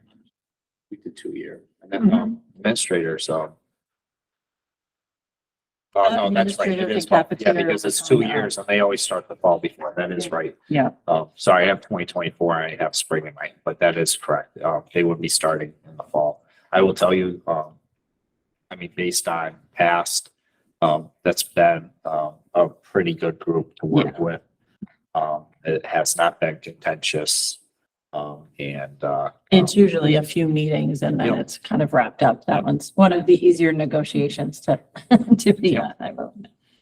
I'm sorry, though. Did I jump over athletic? Was somebody else interested? I in was just athletic curious council? if anybody was.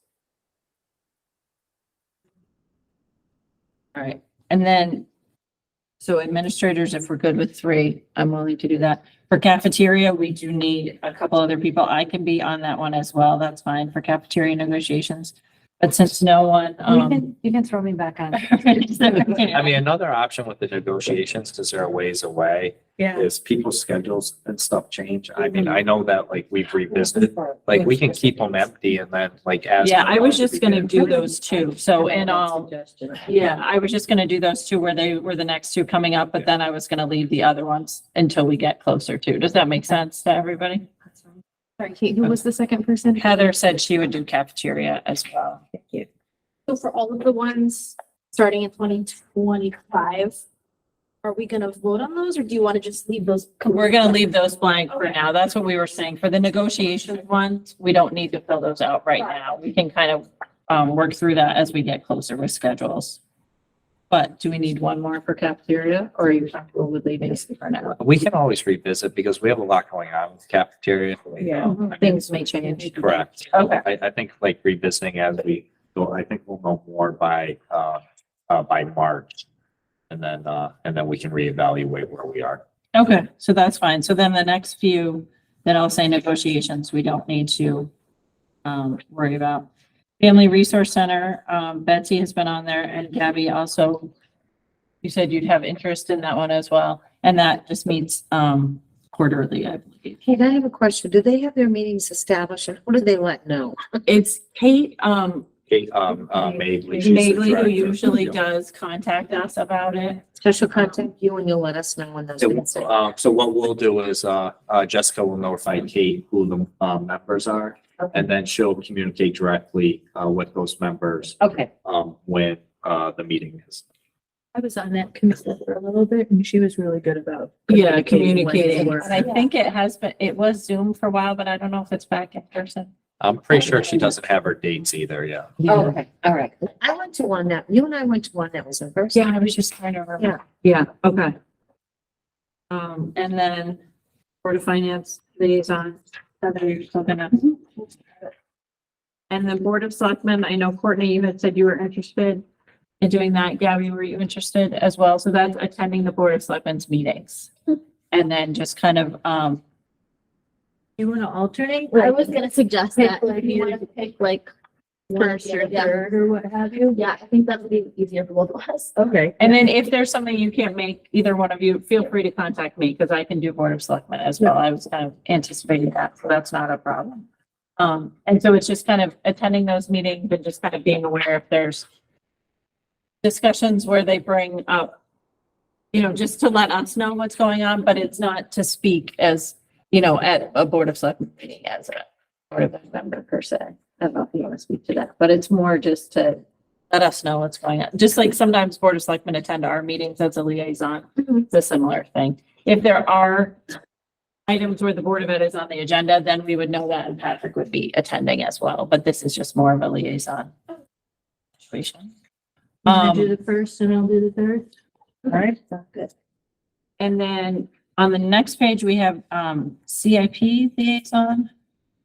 Is that? We have two members. We already have two members, so that was the question. I was Yeah. gonna volunteer as liaison because I was before, but now I'm a regular member appointed by the board. I don't see why you, I mean, you're just providing a report on Board of Ed, so I mean, All right, so do we not need to fill that one out for now, or what do you? I mean, if you What do you want to put prefer? a marker there, that's fine, but you're going to get the information Yeah. regardless. I mean, Yeah, that's maybe you another can thing just say with that the two of us are regular members. Okay, so Denise and Heather are both regular members on CIP. Because you don't want it to go away if we're not there. Yeah. Right. Yep. All right, and then the correct council liaison, Gabby, you had said, so that's, Can you provide a little bit? so that one's during, is that the one that's during I the believe day? it's during the day. I believe it's about 10 a.m. I want to say it's once a month on a Tuesday or Wednesday. Kate's done it a couple times. Is it in person or remote? I had done it, so I would need to check again because before COVID, it was in person and I had been a few times and then during it's been remote for a while. And I think people were saying they appreciated it in remote just because people come from many different towns across the state for that. Well, maybe not all the way across the state, but in this, you know, in this region. But I can double check in my email to see if it is still Zoom available. But yeah, it's usually on a Wednesday and it is during the day. Wednesday. Okay, if it's on a Wednesday, probably can't do it, but if it's on a Tuesday, I can probably do it virtually. All right, I can double check the date of that. Double check day. And then what's the extent of the participation of that? Is it pretty much the same thing, it's listening in? It's being aware listening, of but how- they sometimes will just ask kind of a little bit about your town or a little bit about kind of, how many students go to Crack or this and that, but it's usually more kind of for informational purposes. Oh, it's an advisory, so they make recommendations. Yeah. Looks like it's in person. Well, that's, The Wednesday with a Zoom option. So I found 11:30 on Wednesday with lunch being provided. Yeah, that's what But I used to it also do. has a Zoom option. Does it? I mean, if it's in person, I can't do that, right? But it does look like it's Wednesday. So I don't know if anybody else would be interested. I mean, it's you know, they talk about kind of the correct schools and, that budget. And I don't know, Fran, do you have anything else to add? I know you've been a few times as well. No, I'm looking at it, it's on my calendar here. But it has Zoom options, every single one of them. So You attended? Via Zoom? Okay. that's all I've done. I've been in person.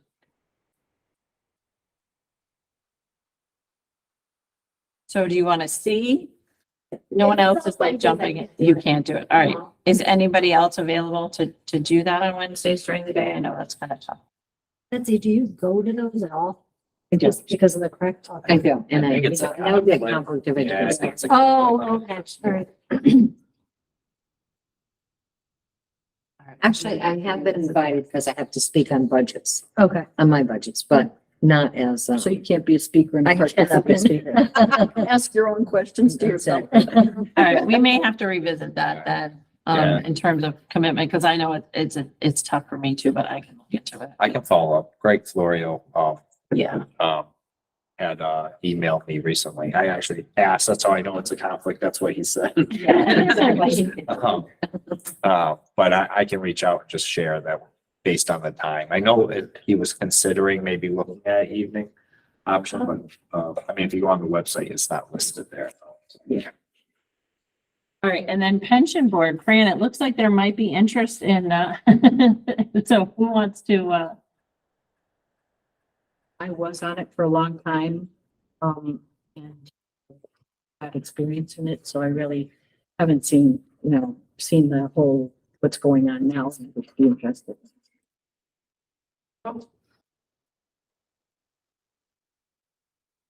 willing to give it up, but at the same time. I get to see my friends.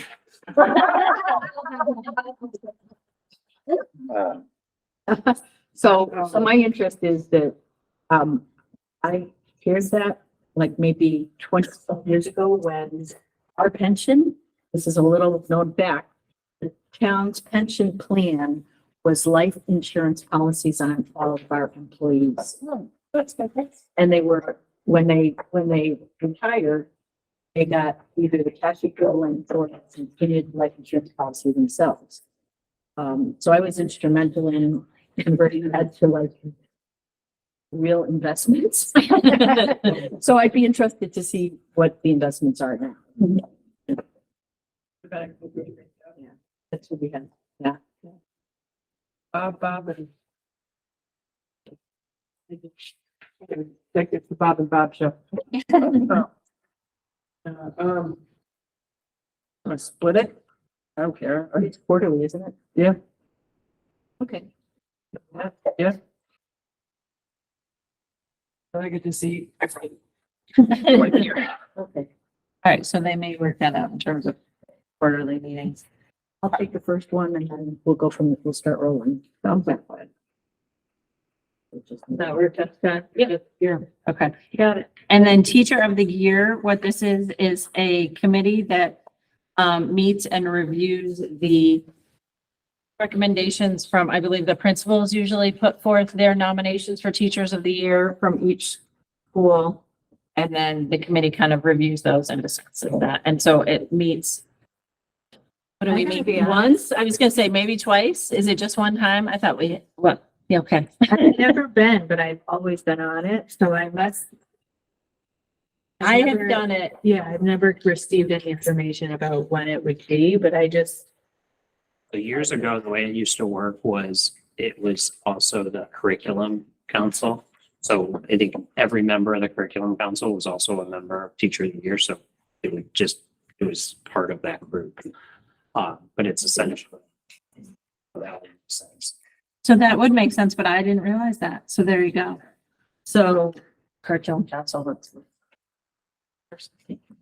There is typically a vote that goes along with that, though. Like, Yes. You have voted in the past. Yeah, that one, there usually is a vote on which teacher too. to make recommendations to the board and then vote here. I Well, don't then it's know if you public want and that then, to be public. It would be published before. Oh, and then it. so, but is there a need then for this separate category? Because I wasn't on curriculum council, but I was on this teacher of the year, but was never contacted. Do you know what I'm saying? Yeah, maybe you can say members serving as the curriculum committee. So there was a curriculum, the curriculum, our curriculum council or Yes, no, like our curriculum council used to do it. the board? Oh, yeah. Yes. It just said it was a vote that had. So there's been several years where a vote had to take place. Because there was more than one person. There's more than one person and we kind of look at the people who are nominated and then give Daryl our feedback on what we think. So, I mean, Specific. Nobody, it's like, Vote. I was gonna say it's more of a recommendation. I don't know that, yeah, we would say where we don't vote in those. I'm curious as to who voted, if like Courtney was never even told about the meeting, who was at the meeting, like. No, it was usually, I mean, Randy's been on it the last few years. I was on it last Are year. there other people Um, besides curriculum people? No, that's what I'm saying. Well, but Carol, long before that. 4 years I've been on it. Yeah, there were other people. I just feel like maybe it was brought up at a curriculum council meeting. We'd say, all right, now it's teacher of the year. But I remember in previous Board of Ed meetings, it being like, actually, people wanted to do that one because it was fun to pick it. And so I know that Randy was on it for a number of years. I've been on it for a few years. I mean, it seems like a perfect question to forward to Nick Caruso when he comes on January. Is this something we can vote on? Yep. So I think it's that, and it's plenty of time before the end of the year. So yeah, I mean, we can kind of leave that one for now if you want and see whether it would just fall under curriculum council or not. All right. Is there any? That was just kind of for discussion. We didn't need to take a vote on it.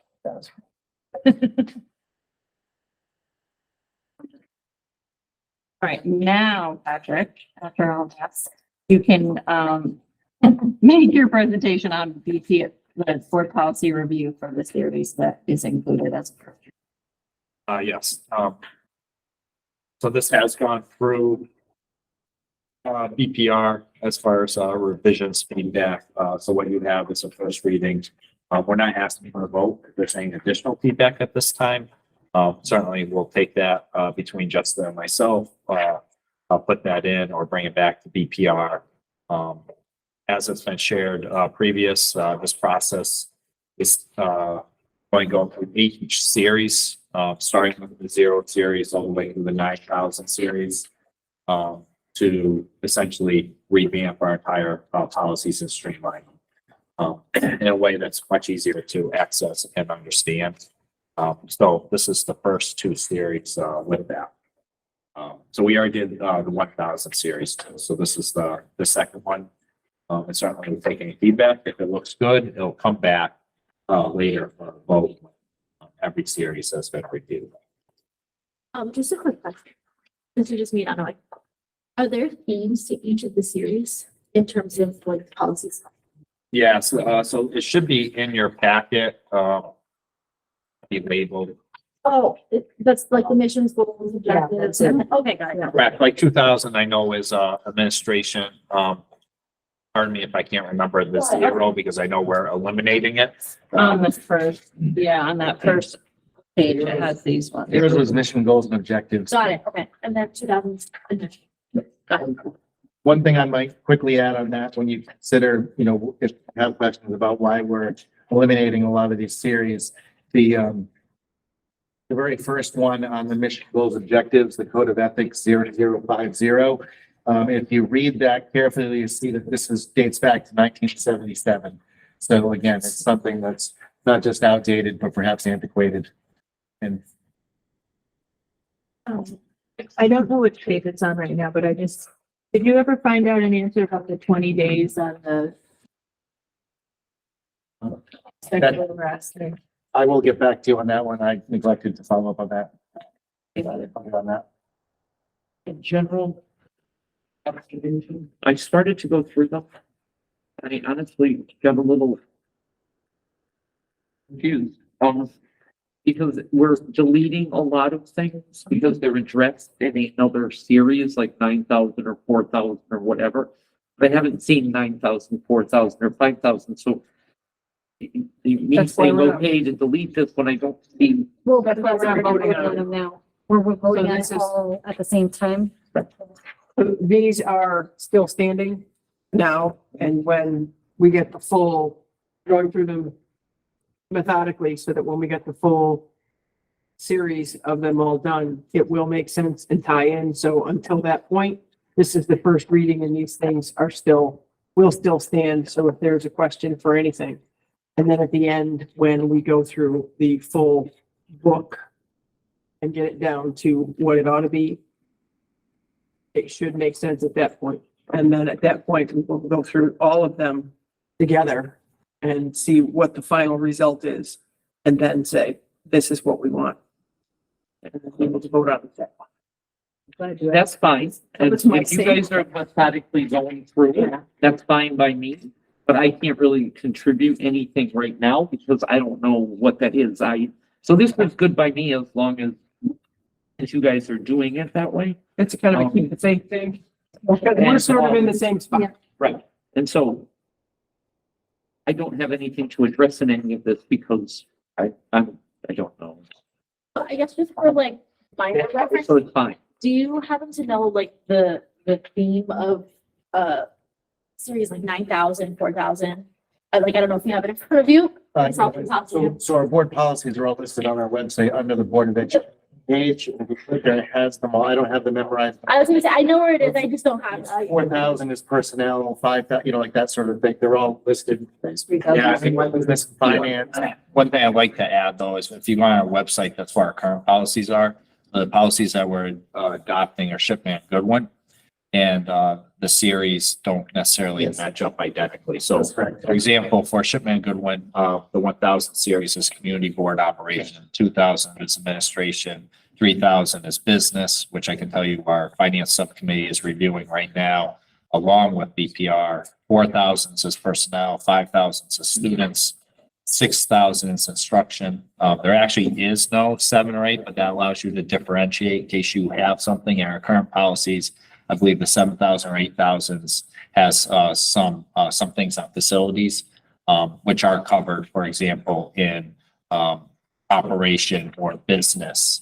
And then you have 9,000, which are the bylaws. Okay, so that makes sense. Yep. Just to understand like where things are being moved to and for what reason. Did you have something else? Just the chair. Yeah. All right. Did anybody else have any other questions on those policy reviews at this time? Things, answer time. Thanks. I actually did have a question. So like for the mission statement, goals and objectives, that's gonna be completely goals for it to be completely removed from the policy document? Yeah, so in talking with Shipman Goodwin's attorneys and doing our other research on this, many of the things that we found in the series zeros, for example, if you read them, are not actually policies. Yeah. And so part of the reason of cleaving this from what was a policy book of this big down to this big is to get rid of things that were adopted 30 years ago, 50 years ago that are not policies, but also not relevant anymore. 2 examples to look at are Ellington went through this process relatively recent. South Windsor did as well. There's actually a number of districts are doing the same thing we're doing right now as well. So this is a direction that a number of districts have either recently moved to or moved to as well. But those are 2 that come to mind that if you go online, it may provide a decent model as far as what it looks like. Is there a district that we're kind of following? Shipman Goodwin has what's considered the best practices, and probably half our school districts in Connecticut have shifted that way and followed them. I mean, Ellington is one that we're following, but they're all, like all of our towns, they're all just a little bit different. There's a slight nuance that we might have here in East Windsor that they don't have in Enfield or Ellington or so forth. Yeah, and there's some, sorry. No, there's none in particular that, is Ellington the one that you're kind of saying? Well, Ellington, Shipman and Goodwin, Yeah. and Goodwin, but the numerical would be the same. Yeah. They could have changed like one or something like that in theirs, but if you wanna. I'd say we're following Shipman Goodwin. Yes. Yeah, we've looked at all of them. So we've looked at South Windsor's in depth, even East Hartford. I don't mention East Hartford because theirs looks a lot different than the other 2. And then as I'm talking with other superintendents, we're having similar conversations. One of the things too, we are unique as East Windsor too. So we do have some existing policies that have value. So if they do, or there's history behind them, which have been part of the conversations, we're keeping those too. Because finance subcommittees, perfect example, in the recent work they've done, there's been 2 recent policies that have been revised, gone through. There's value in that. It's aligned in there, but there's no reason to bring that back. That work's already been done. So we're not going to redo work that's already been done. I have a question, and I think I was at the Camp Conference in terms of, looking at, so I thought it was an excellent presentation. What I really, was is that policy and then protocol or guidance are two very separate things. So, we're looking at policy here. Do we then, how do we incorporate protocol or guidance underneath policy? I'm not sure exactly if I understand the question, but I'll take a stab at what I think you're asking is, Yeah. the board sets the policy, but then it's the superintendent that sets the process and the procedures underneath that. So where does that live? Whereas, I guess I don't. The student handbooks, like things like that, like those Well, it procedures. could be, right? It could be, like, the policy is it's that broad kind of statement, and then how it happens is really probably more the superintendent or administrators are looking at, how you actually enact what that policy is. What are the specifics about that? For example, when we talk about discipline, right? There were probably very specific kinds of things underneath policy on discipline. And where would we find the guidance around that, or, how we actually enact that policy? So that would be in our student handbook. So each of our student handbooks has a behavior matrix as far as like, the proactive strategies along with, essentially progressive discipline too. So like what act like falls in each category and the response from administration. So that's in every student handbook. Okay. It gets dispersed to all parents and students. But are there other policies that wouldn't be, I mean, I gave that as an example, Yes. kind of a big one, but there would be other policies that you would have, again, as I said, I think the policy is rather broad, big to encompass everything. But how you do that within each school district, or even, within each school district might be very different. And what I was hearing when I was at CAVE is that it really is the superintendent's prerogative to set those guidance, those measures underneath the policy. As far as I think ensuring the policies in place, but I don't know if I'm trying to understand and follow. You know what I'm saying? I think we set the policy, we have this policy. And we set the policy, and then it's Superintendent Patrick's job to implement that policy throughout the district to accomplish whatever the intent and coming from. Right. So I think what Betsy's looking for is how do we get the information of what you've implemented to make sure that that policy is adhered to? Is that? Like the systems and procedures to follow through with the policy. That's right. That's what. Yeah, I mean, That's what I'm asking. there's hundreds of policies. I mean, to like provide documentation on every single one of that. But that being said, the board has goals. We have the strategic plan. I have my own evaluation. I have my goals that you approve. But my thinking is that's through those processes that you're evaluating me. I mean, one of my goals currently is overhauling our current policies. So, so right now it's directly aligned with one of my superintendent approved goals. And certainly during the Board of Ed meetings, as far as bringing policy forward with that. I think I might be able to help out too, is that, if, for example, one of the board policies is that all of our graduates, all of our high school seniors will graduate ready to, be career or college ready. That would be the policy, I think is what you're asking, what would be implemented underneath that?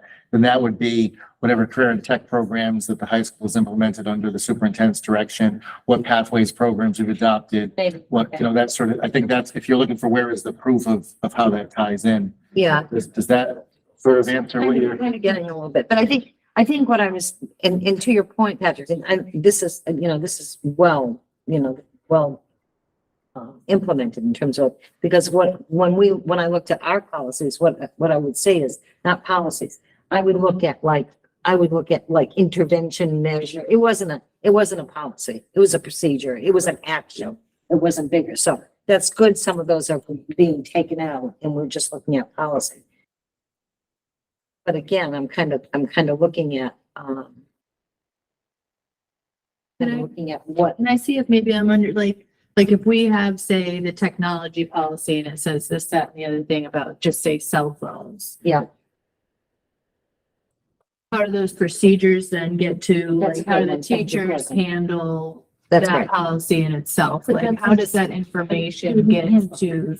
That information is like in the student handbook, like, All This of is those, what all of happens. those things happen in the student handbook. I wouldn't say all. Or of what them, if it but changes? Say we make Yeah. a change to that policy in the middle of the school year, so the student handbook isn't gonna have that updated. How does that information get relayed to our staff and then the students and parents? I mean, you have think policies, you have policies on, business and finance too, so, so certainly that comes through the board as well. So use of cell, I'm going to give another one, use of cell phones in the school, right? So that, that would be a big policy, right? That we would be talking about as far as technology. Then if we're talking about, use of cell phones, you know, how kids are using cell phones in the school. What is the protocol that we have? What are the rules? What are the guidance around that? Right, but that's not necessarily the Board of Ed's purview. No, it's not. That's So what I'm that's why I'm asking, I guess I'm confused what you're asking. in I'm terms of- saying that, I know that it's not our purview at all. Okay. But, and I know it's Patrick's, right? But where is it kind of written so that we know that Patrick has articulated that, or that other people know that, or, you know what I'm saying here? But if it's not our purview, then why are we? Because how do we know it? How do we know?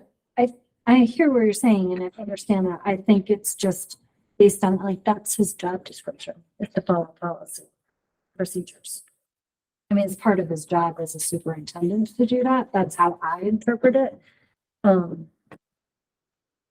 mean, I think that things such as, looking at, like when we look at the goals for, like, we have the policy of how a student's going to graduate, or the way they're going to achieve, or the number of courses that they need to take. Well, I think that that's part of, like, the guidance department sets up their own policy or procedures on how they make sure that the students achieve those. So I think that those are just systems that are in place, just like an HR handbook's in place, or just like a personnel book is in place, or the student handbook. I think there's checks and balances that do that. That's how I interpret it.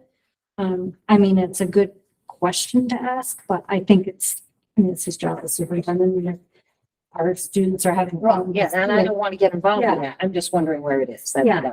Yeah. So I think it would depend on the topic. It would depend on, you know, what part of the policy or what part of the Somebody procedure asked you a it is. question you could ask. Because I know that in some of these things that we've come across, I can remember there have been procedures to follow. I just think Well, like, about if there's like the AED, you know, like some of the medical things. There are absolute procedures to follow that are underneath the policy itself, but I think it goes on a policy by policy basis. I think that's another example. I think that you just, as far as those, you know, specifics underneath. And I think that, but maybe it depends on the gravity of the issue.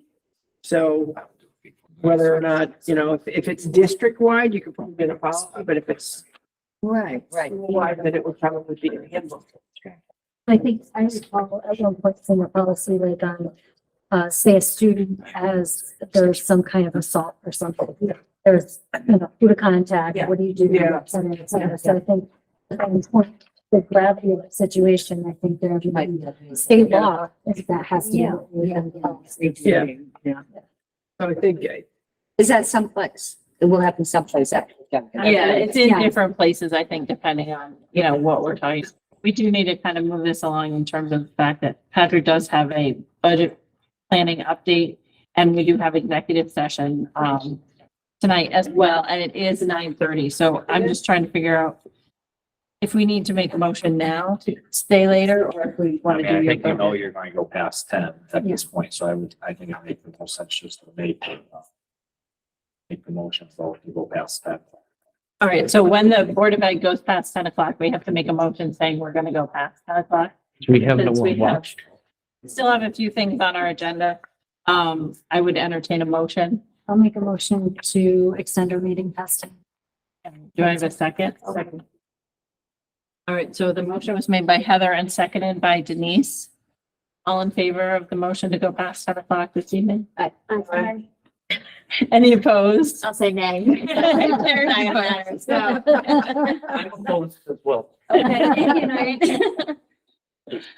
All right, so Patrick is going to give us a budget planning update, and we expect a little discussion on that as well, too. That's why we were just trying to move things along. No, absolutely. So there's a memo in your packet on page 118. Really provides the context.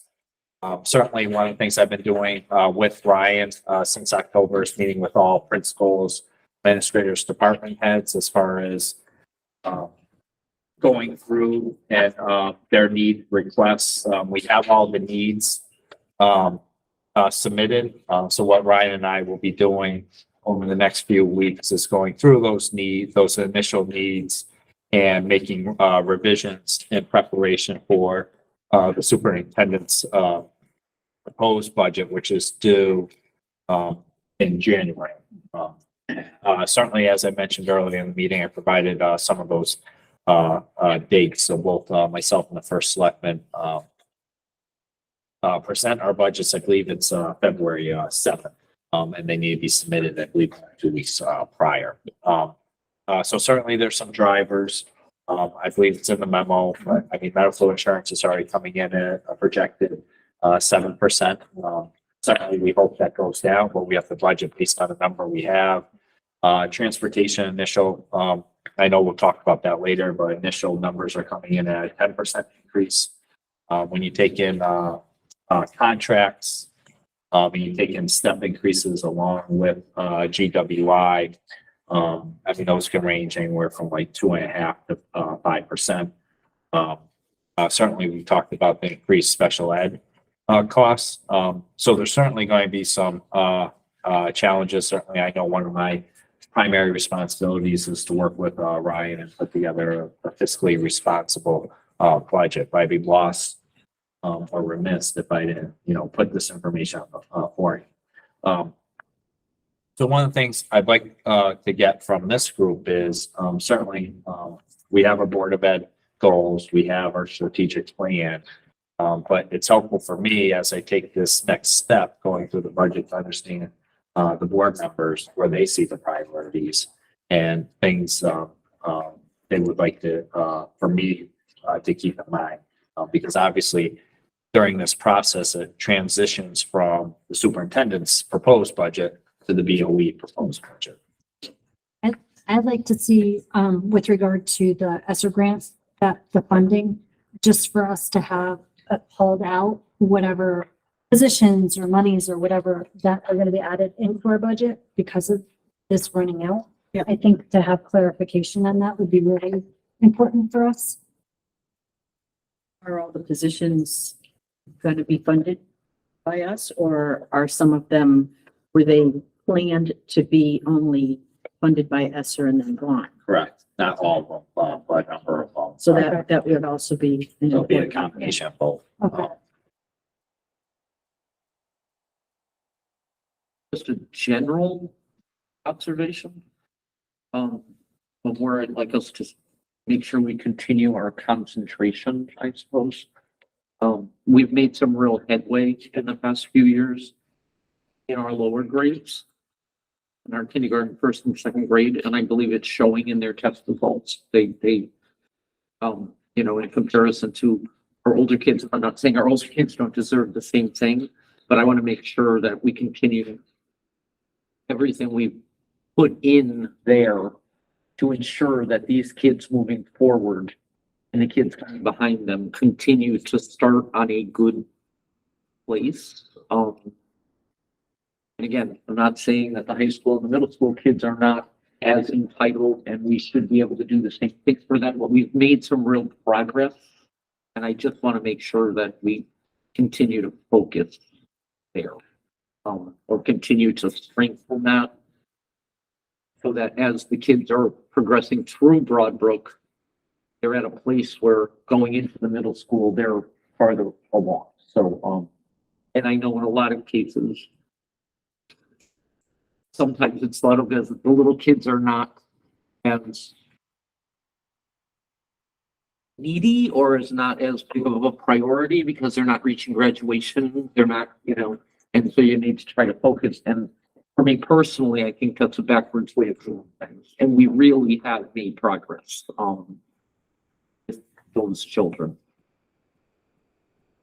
I will say in contrast to that, I will say that we lose a lot of numbers as we get to the older grades. And then that money that we're paying to other districts or to magnet schools or to transportation and to all their places that offer a whole lot more than our schools have the ability to offer is money that could be spent here in our town on our programs expanding. So by some of these great things that we're offering at our high school and even some of the things that are slowly starting to come into the middle school, we might actually be able to retain more children to stay in town. And I think it's a big thing to think about, as a lot of families consider whether they're keeping their kids or not when you get to higher grades, because there's not as much offered to them here as they can get offered someplace else.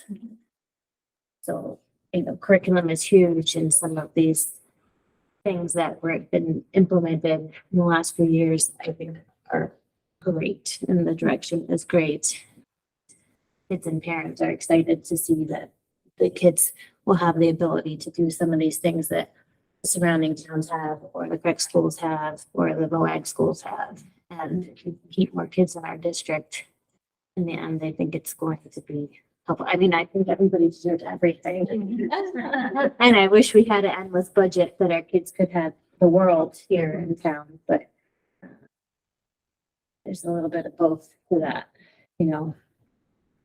So I think using the data, I always appreciate your creativity, staff and yours, when just positions and what you've done. So I've appreciated creativity in the past.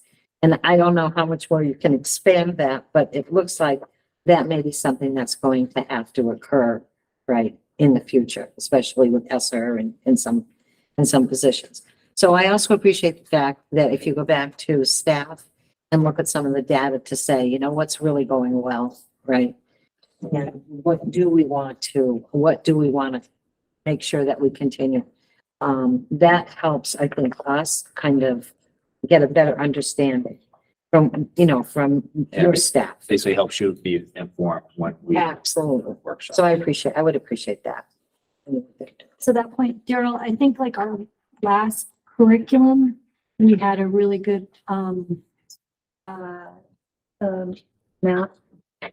Presentation. yeah, that was really good presentation that kind of showed the whole gamut of all the schools. And I think it gave us a really good, clear understanding of the importance and how all three schools are being touched by that. So, that might be, is that something that the whole board could get? Because that might be a good, perspective for that point. Yeah, absolutely. And I mean, just to expand, I hear both of your pieces, and I think when we look at the portrait of the graduate, it's not only hitting elementary, middle, or high school. It is very planful in how we're laying some of this stuff out. And, to Noreen's point, like the foundational skills that we've incorporated over the last couple of years. Like if you're building a house, you have to build a foundation, and that foundational piece, we feel much stronger about now. And as those kids are going to go up, like we've added some programs at the high school, but we really need to build that strong foundation. And we certainly have added some of those pieces at the high school as well. So, it's going to be a process, but we've got some really good pieces in place. So just, I hear everything you're saying, but it's, we're doing so we hit all of our students. Like I can't stress that enough. Patrick, have you heard anything at all from anybody legislatively or prick or whatever, about possibly the state education section starting to look at how are we gonna start to try to get some more money to people, because everybody's losing their ESSER money. Everybody is hitting this at the same time. Which is gonna have a big impact across the entire, and I haven't seen anything or heard anything, so I don't know if there's. I think, how that was addressed was, the increase with, ECS funding. So ECS is educational cost sharing. So essentially it's received on the town end, but, the intent is essentially to, offset the taxpayers for the educational costs. Our, what the town receives, it's, I don't know the exact number. I know it's over 5 million. But a number of towns saw increases based on the formula that was generated. We saw, no difference. So we had no increase. A few towns had a decrease, but a number of towns had significant increases to address exactly what you stated. Unfortunately, we did not benefit. I don't know what the formula was or how. And I don't even know, even if I knew the formula, I would understand it. The formula Did it, don't understand it. is understandable. Yeah, it really is purposefully. But I haven't heard anything in addition to that legislation, that passed. I haven't heard anything, but I'm imagining that something's gonna be starting to possibly bubble, because we're all hitting it. It's not just East Windsor's losing our extra money. Everybody who invested these funds in very good programs and improvements that are absolutely needed for the children of Connecticut are all gonna hit this at the same time, and there's bound to be some backsliding. I haven't heard anything about it, and I'm not sure if it's something that we need to start reaching out to our representatives about, to say, you know what, we're hitting this wall. It's coming at us very, very soon. What's your Well, I think that the other point to that is that, so our budget goes up because we're losing this money, but if the town ends up getting more money for this, grant. Just to be clear, they did it. They did. No, I know, but if they would, like in the next year. You mean ECS? Yeah, the ECS, I mean, how does that message? I mean, I think the taxpayers look at our budget. They don't know about this other piece too, so, and I was just wondering, with Denise, like our revale in town, I don't know if it's based on values of homes or anything like that, because that's. It's outside my area Yeah, expertise. I don't know what the, Reevaluation. Yeah. Yeah. Oh, you I mean? don't know. The That's- ECS yeah. formula is, Yeah, I don't think. Does it's- it- there's like 100 different things that get thrown into it. It just- literally is a mind-boggling. Yeah.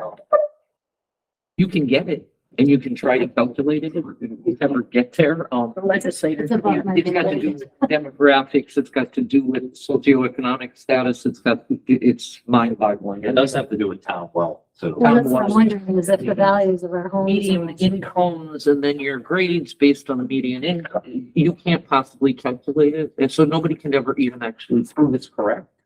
I sat on a committee years ago. I was on the board of finance. All of us towns got together and it was just like, I remember going and thinking, well, we're East Windsor. Greenwich was there and the dude from Greenwich who was making, $1 million a year, he's like, I got no clue. I don't know. And he said to us, actually, and I don't understand why I'm getting more money than you're getting, because should not be. I don't need it. I don't know. It's not need it. Yeah. That is weird. Yeah. It's impossible to figure out. So, Would it be something to ask our state rep maybe to come and speak to us about it? She could do. She's offered before just to come and speak. And maybe with the Esser Cliff coming, she can't promise us money or anything, but she might help us understand.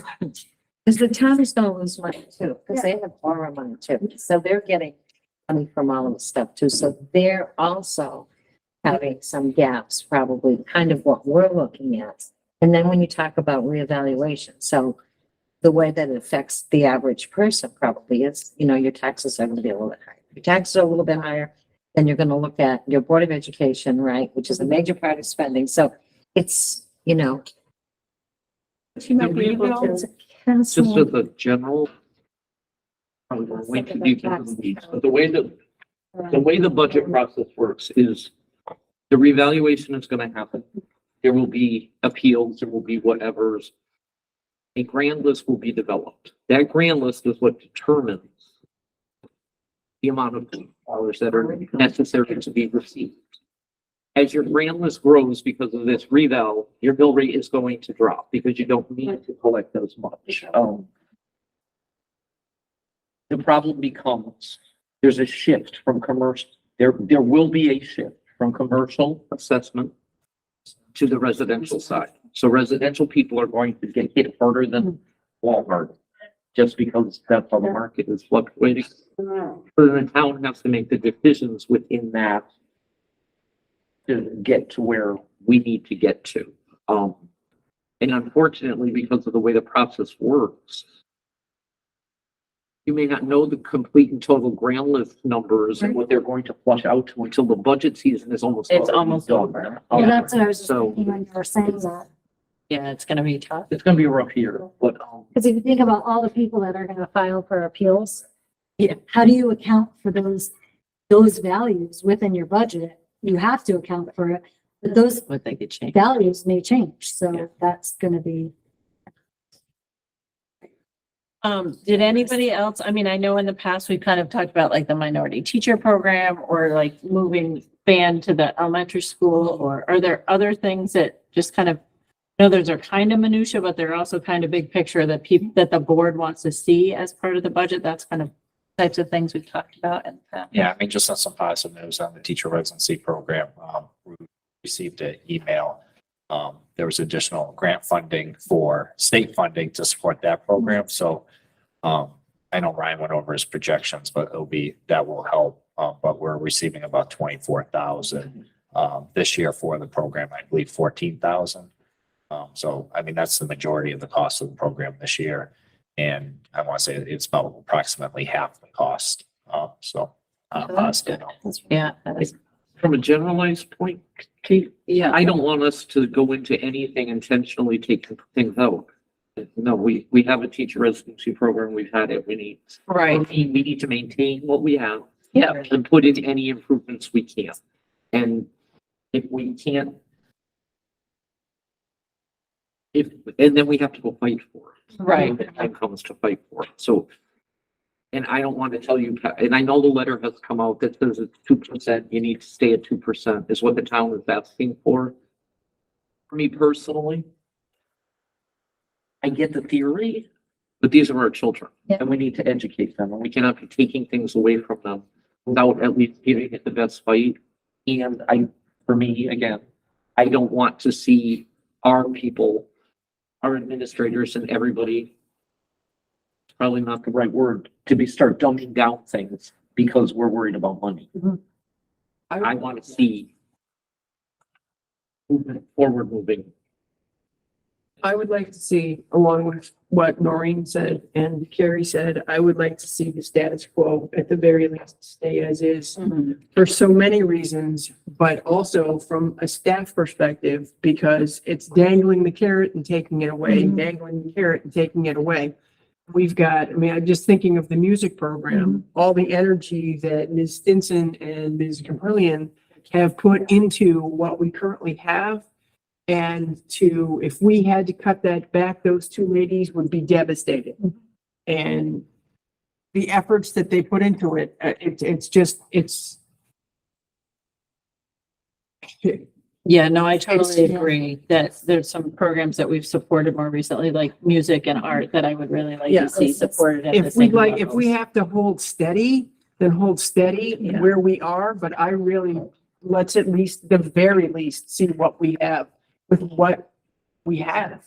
I can't, I don't want to cut a thing. It's not fair to the kids. It's not fair to the people who put all the efforts in. It's not fair to you and the curriculum. It's not fair to anybody. Well, I don't think it would be wise for us to go in already cutting things. I No. think we need to go in there and just ask for what we genuinely need and what we want within reason. And then see what happens at that point. We have to make whatever tough decisions we have to make, but I'm hopeful that we'll be able to have support of the students, parents, all that, to just keep what we've got. I think it's an important piece that you just talked about. We have parents now that are being more and more involved. And so, the media, the social media that we could do with parents to really kind of advocate parents in terms of speaking up for what they want for their children. And I mean, that's our best thing. Yeah. Overall, the parents say, this is what we want. We like this. We want it. We want our board to support it. Yes, yeah.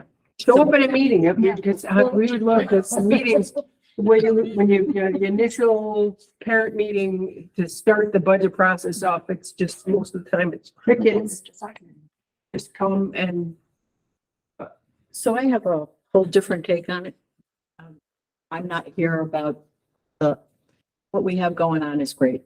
And we should continue moving forward that way. But an observation that I have is that, at the end of the year, there was unplanned spending, a significant amount for IT, for facilities, upgrades and stuff. If we know what those are, we were using money that was surplus from someplace. If we can reposition those to continue the programs that we have instead of in June, sanding floors or buying computers or whatever it is that are unplanned, that are not part of what we're planning on doing in our budget, that we might be able to squeak some of that money into the places that we feel are the better priorities. Does that make sense? I hear you, and I think us doing like transfers and stuff, I think that gives us a better, a clearer history of areas that we're gonna see that, and I think that's a good point. And just a point of clarification. So I understand the points and certainly, those took place in a number of areas of technology, though. That was an offset to this current year's operating budget. So we spent approximately 200,000, which was almost an entirety of our operating budget for technology that included laptops. We had it in last year's, but we paid for it out of last year's budget. Yep, correct. So we budgeted for it this year. Correct? It was in this year's budget planned purchase. Correct. So it was. So we should have that 200,000 someplace. That's what I'm saying. If we spent it at the end of last year. Yep. And it was planned to be paid for in this year's budget, we have money someplace. No, so we did that for the Board of Ed to make even, to essentially, have a budget that met all our needs without reducing further. With regards to technology. I got you. There are some areas that you're absolutely correct, like, we did do some improvements, And no criticism to the Yeah. improvements. That's not my point at all.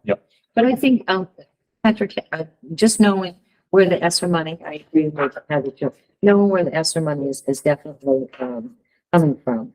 We have a better idea of those gaps that we have to think about. I mean, we have to be prepared. Yeah. To deal with some of this stuff. Another thing I would like, whether it's part of the budget update or just kind of part of an overall discussion in the future, is kind of, again, where our foreign language program is in terms of the high school and the middle school. Because I know there were some kind of faculty changes that may have affected our programming. And I'd just be curious, what's offered through teachers and what's offered online and how that's going. And whether that's something that we need to address in terms of trying to offer languages at certain grade levels or. I mean, I Certain didn't languages. say world language starts in grade 8. Makes sense through high school. We are fully staffed in those areas, have been since sometime late last school year. So we did have a changeover with 2 staff, but have been in a very secure place. Most people have been doing a fantastic job. And then on top of that, we do offer a teacher of the deaf that does, we contract out with the Willie Ross School of the Deaf, and she does an immersion class as far as American Sign Language. But I believe Carolyn's limited to Spanish, correct?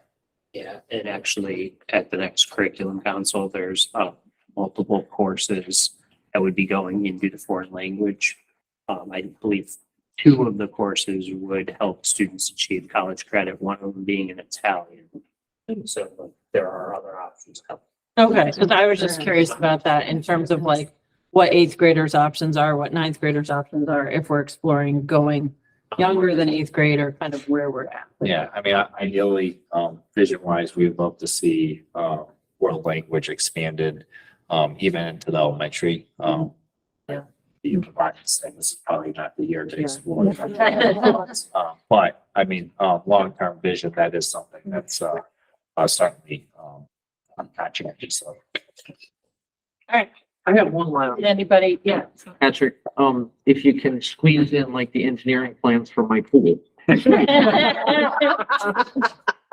Noreen got me there. So were there anybody else with I specific? just have one thing too, but it's not the right spot for it, but like some kind of teaching kids study skills there. Well, that freshman orientation was discussed as study skills, I thought perhaps. They need. That's freshman year, so maybe earlier in middle school, or I don't know if that's something that's, I agree. You know, and in preparation, even just like different grants if they're out there, you know, so there's stuff, and I know you're always looking for them, Gerald, and I know they're hard to write, and I. Patrick, that's all I. You know, if we could get something more that, you know, well, I know we've gotten some good ones, but you know, like. I will say this year alone, we've, paid over 200,000 in competitive grants, so we've been very successful. So that's good, so keep it up. That's something to highlight when we're talking about the Maybe budget. the public. Yeah, that's something to do. You know, there's stuff for the arts, you know. I appreciate the feedback from everyone. Thank you. all right. Are there any liaison reports this evening from different meetings?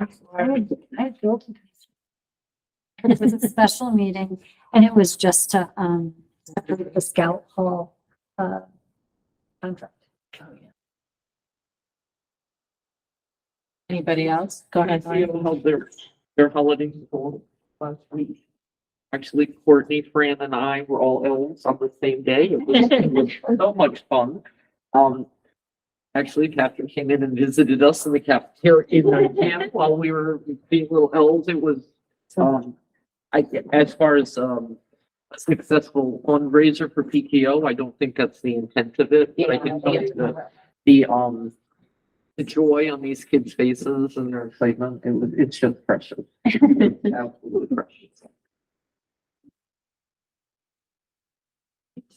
And again, we have public participation, but we don't seem to have any other members of the public at this time. Which should be good with public participation. Do we have any miscellaneous? You have any miscellaneous? Does anybody have, this is for the newer people, this is just kind of if there are other upcoming meetings or other things going on in town or other things that you wanted to mention that are still connected to Board of Ed. I have a very quick one. Yeah, I was approached by a group, it's called Community Wellness Association. They're part of like, I don't know, a subset of the social services or something. And they've been charged with having to, clean out a room that has enough crutches for the whole US Army. And walkers and wheelchairs and all kinds of stuff. And, I think it's 3 or 4 elderly ladies that are part of this group. It used to be the Visiting Nurse Association. And they're looking for volunteers. So who would they contact for like community service? Maybe some of the. If they're looking for community service, that would be Sharon Whalen. Oh, okay. That's what I thought, but I didn't want to.